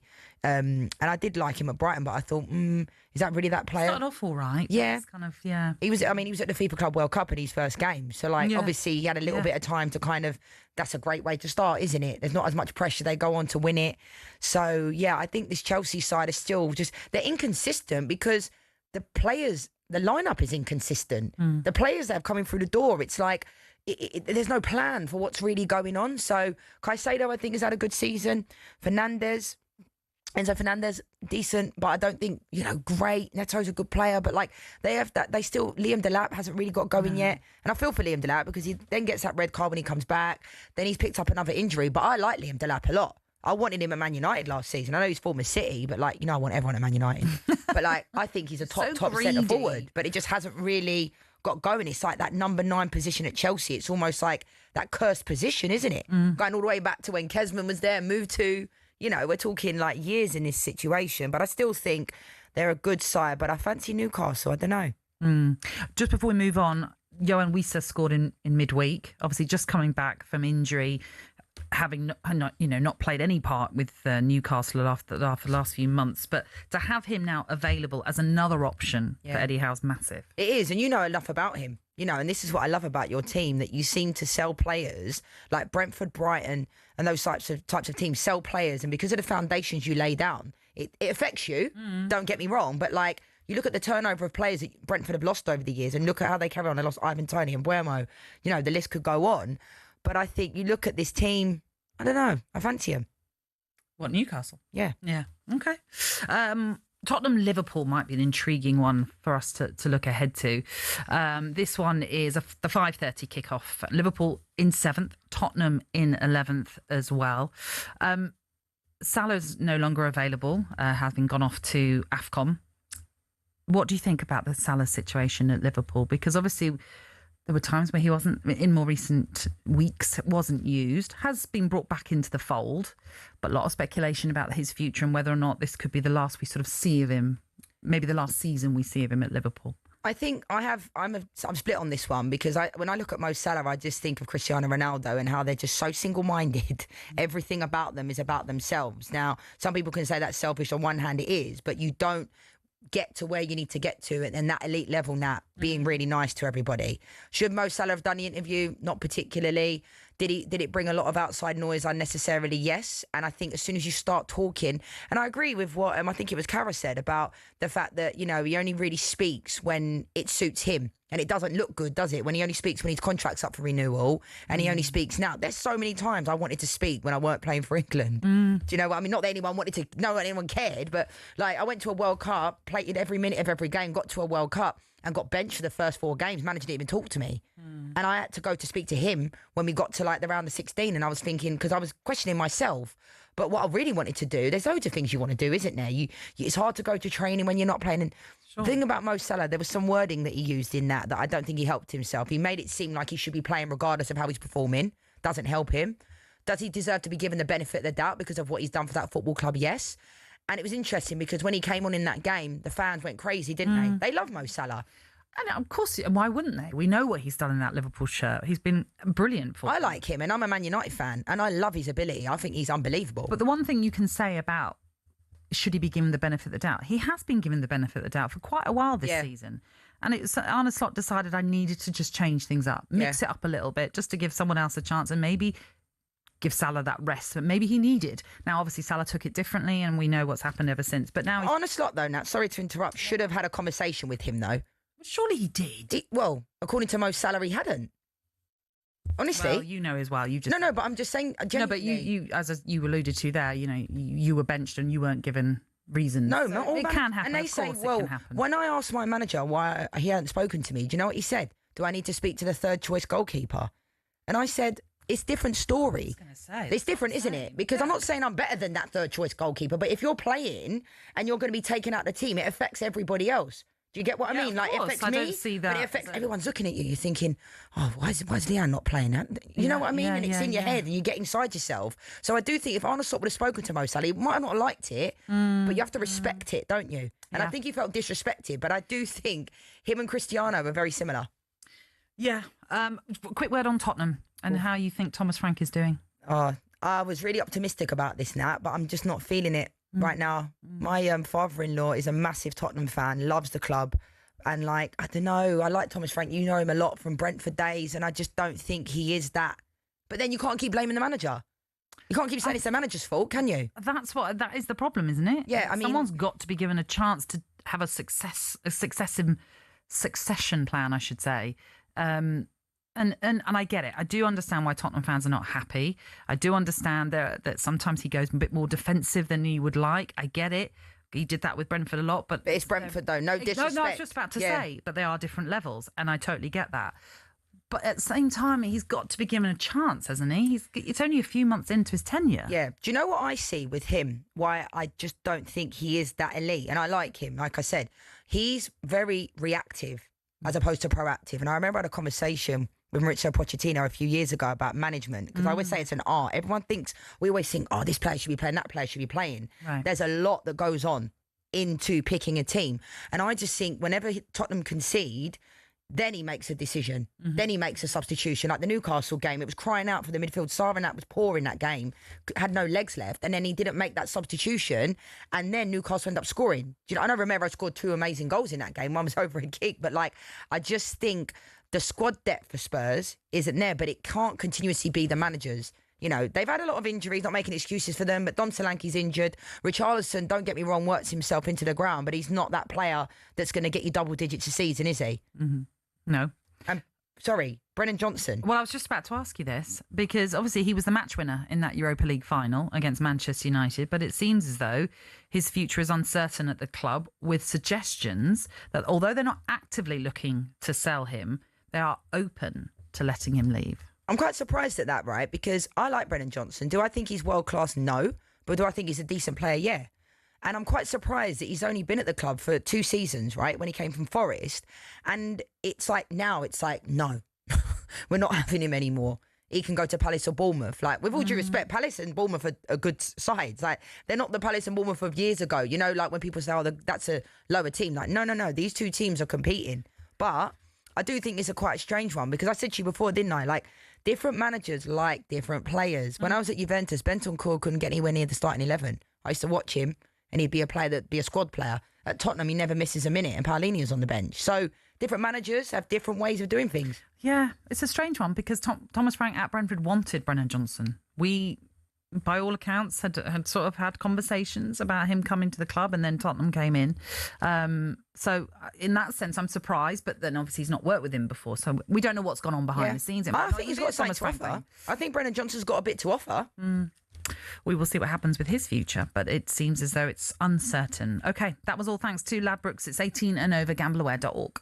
The Big Preview on talkSPORT with Ladbrokes. Get a free bet every week of the season and a big boost every day. That's Ladisfaction. Minimum £5 bet. Conditions apply. 18 plus gambleaware.org. As we know, Christmas, it's a busy festive period for football, and talkSPORT has you covered with over 50 live football commentaries throughout December in this festive period. We are the only place on national radio for live football on Boxing Day, including Manchester United against Newcastle, and the exclusive home of all 10 Premier League games between the 30th of December and New Year's Day. That includes Arsenal against Aston Villa. The best way to listen is by downloading the talkSPORT app, and then you can swipe between the stations to find exactly what you want to listen into. Next up, we'll continue to build up to more of this weekend's Premier League action here on Kickoff on talkSPORT with Ladbrokes. It's 18 and over. BeGambleAware.org.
Kick-off on talkSPORT with a woman who's had more clubs than she can count on her hands. Oh no, someone stole my line because I said, some might say I've got more clubs than Tiger Woods, so you can't reel them all off because you'd be here all day. By choice, I have to say, no one got rid of me.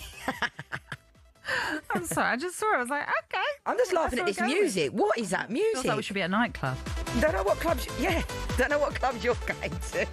No? Like the boxes and the light bulbs and all that malarkey. we will bring you the closing stages of what is happening at Selhurst Park as and when, but they're into added on time.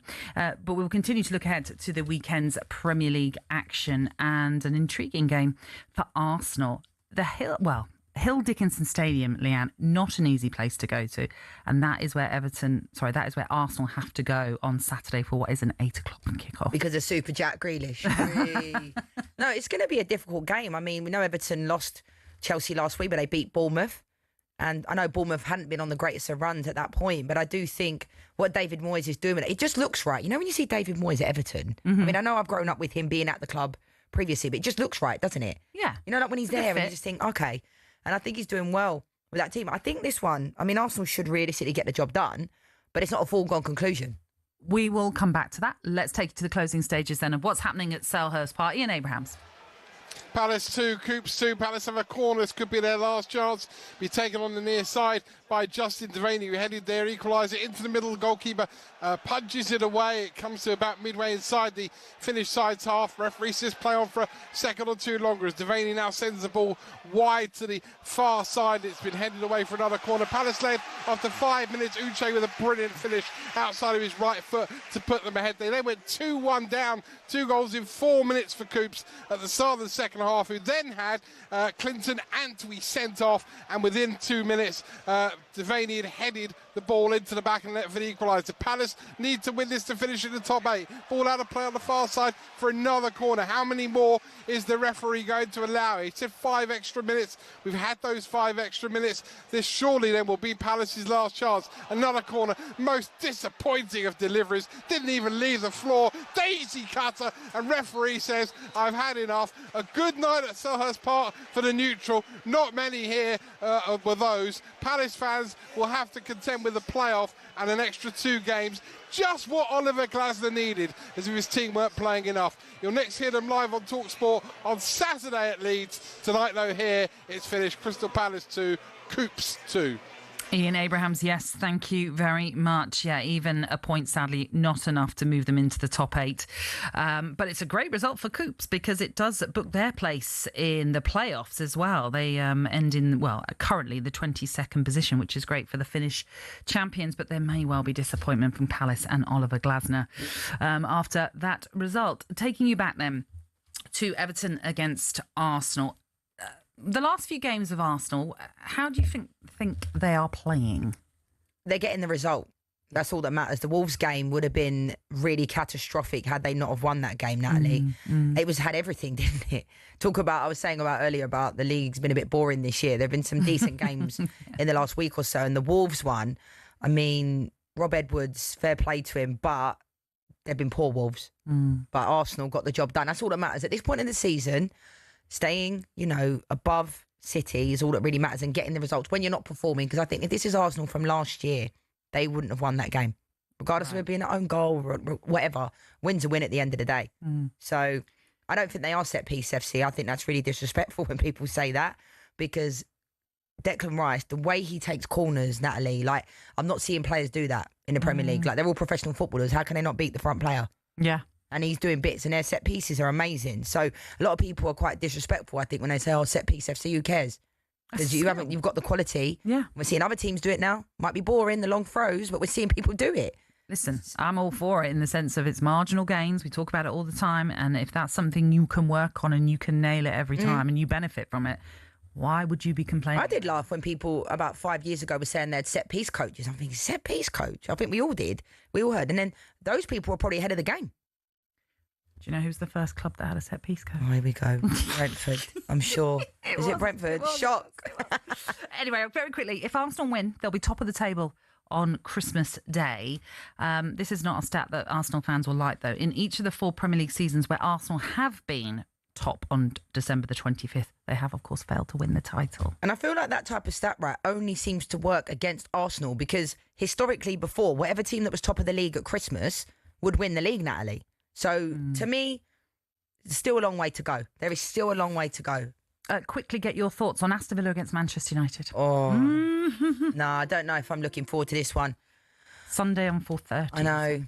I mean, we are Man United are so inconsistent that you never know. We might end up getting a result there. Can't really see it, though, with the way Emery's been setting his team up. Yeah. You know, Morgan Rogers, Ollie Watkins is scoring of late. They look really good, don't they? And in Europe, they look good. In the league, it's the wrong they look time good. to be playing them, certainly. Thank you. So I'll still be watching. I thought about going, to be fair, but I can't bring myself to, like, put myself through it. I can't handle it. I'm silent for like 3 days after Man United lose. Oh, well, don't do that. I know. Don't ruin your Not fair Christmas to everyone else. No, Yeah, it's true. Don't ruin it. Quickly, Wolves-Brentford. I'm not optimistic about this. We have a terrible away record with anyone once, and I wouldn't be surprised if Wolves win this one. No, I'm not having that at all. I'm not having that. I know what you're saying. Telling you how I feel. I thought Man United would struggle against Wolves because we always Man United seem to be able to kind of override these stats that we don't want. Oh, the longest history of this and that. Like, I think Brentford will win that game. I'm going to back you. I like your optimism. Wolves are poor. No. I know. Well, I told you, they made us look like Barcelona. Mason Mount was looking like Iniesta. I look forward to then us looking like Barcelona. Jordan Henderson will look like Iniesta. You see? And then you'll be saying, oh, my God, he's brilliant. Quickly update you at Ali Pally. Here's Chris Murphy. A win may have just prevented an almighty upset here at Alexandra Palace. 52-year-old Japanese debutant Mitsuoko Satsunami won the first set against the world number 3 and 3-time world champion, and then went on to lead 2-0 in the second set, having hit 3 doubles from 4 attempts in set 1, punishing Van Gerwen, who could not buy a double early in the match. When he opened up that 2-0 lead,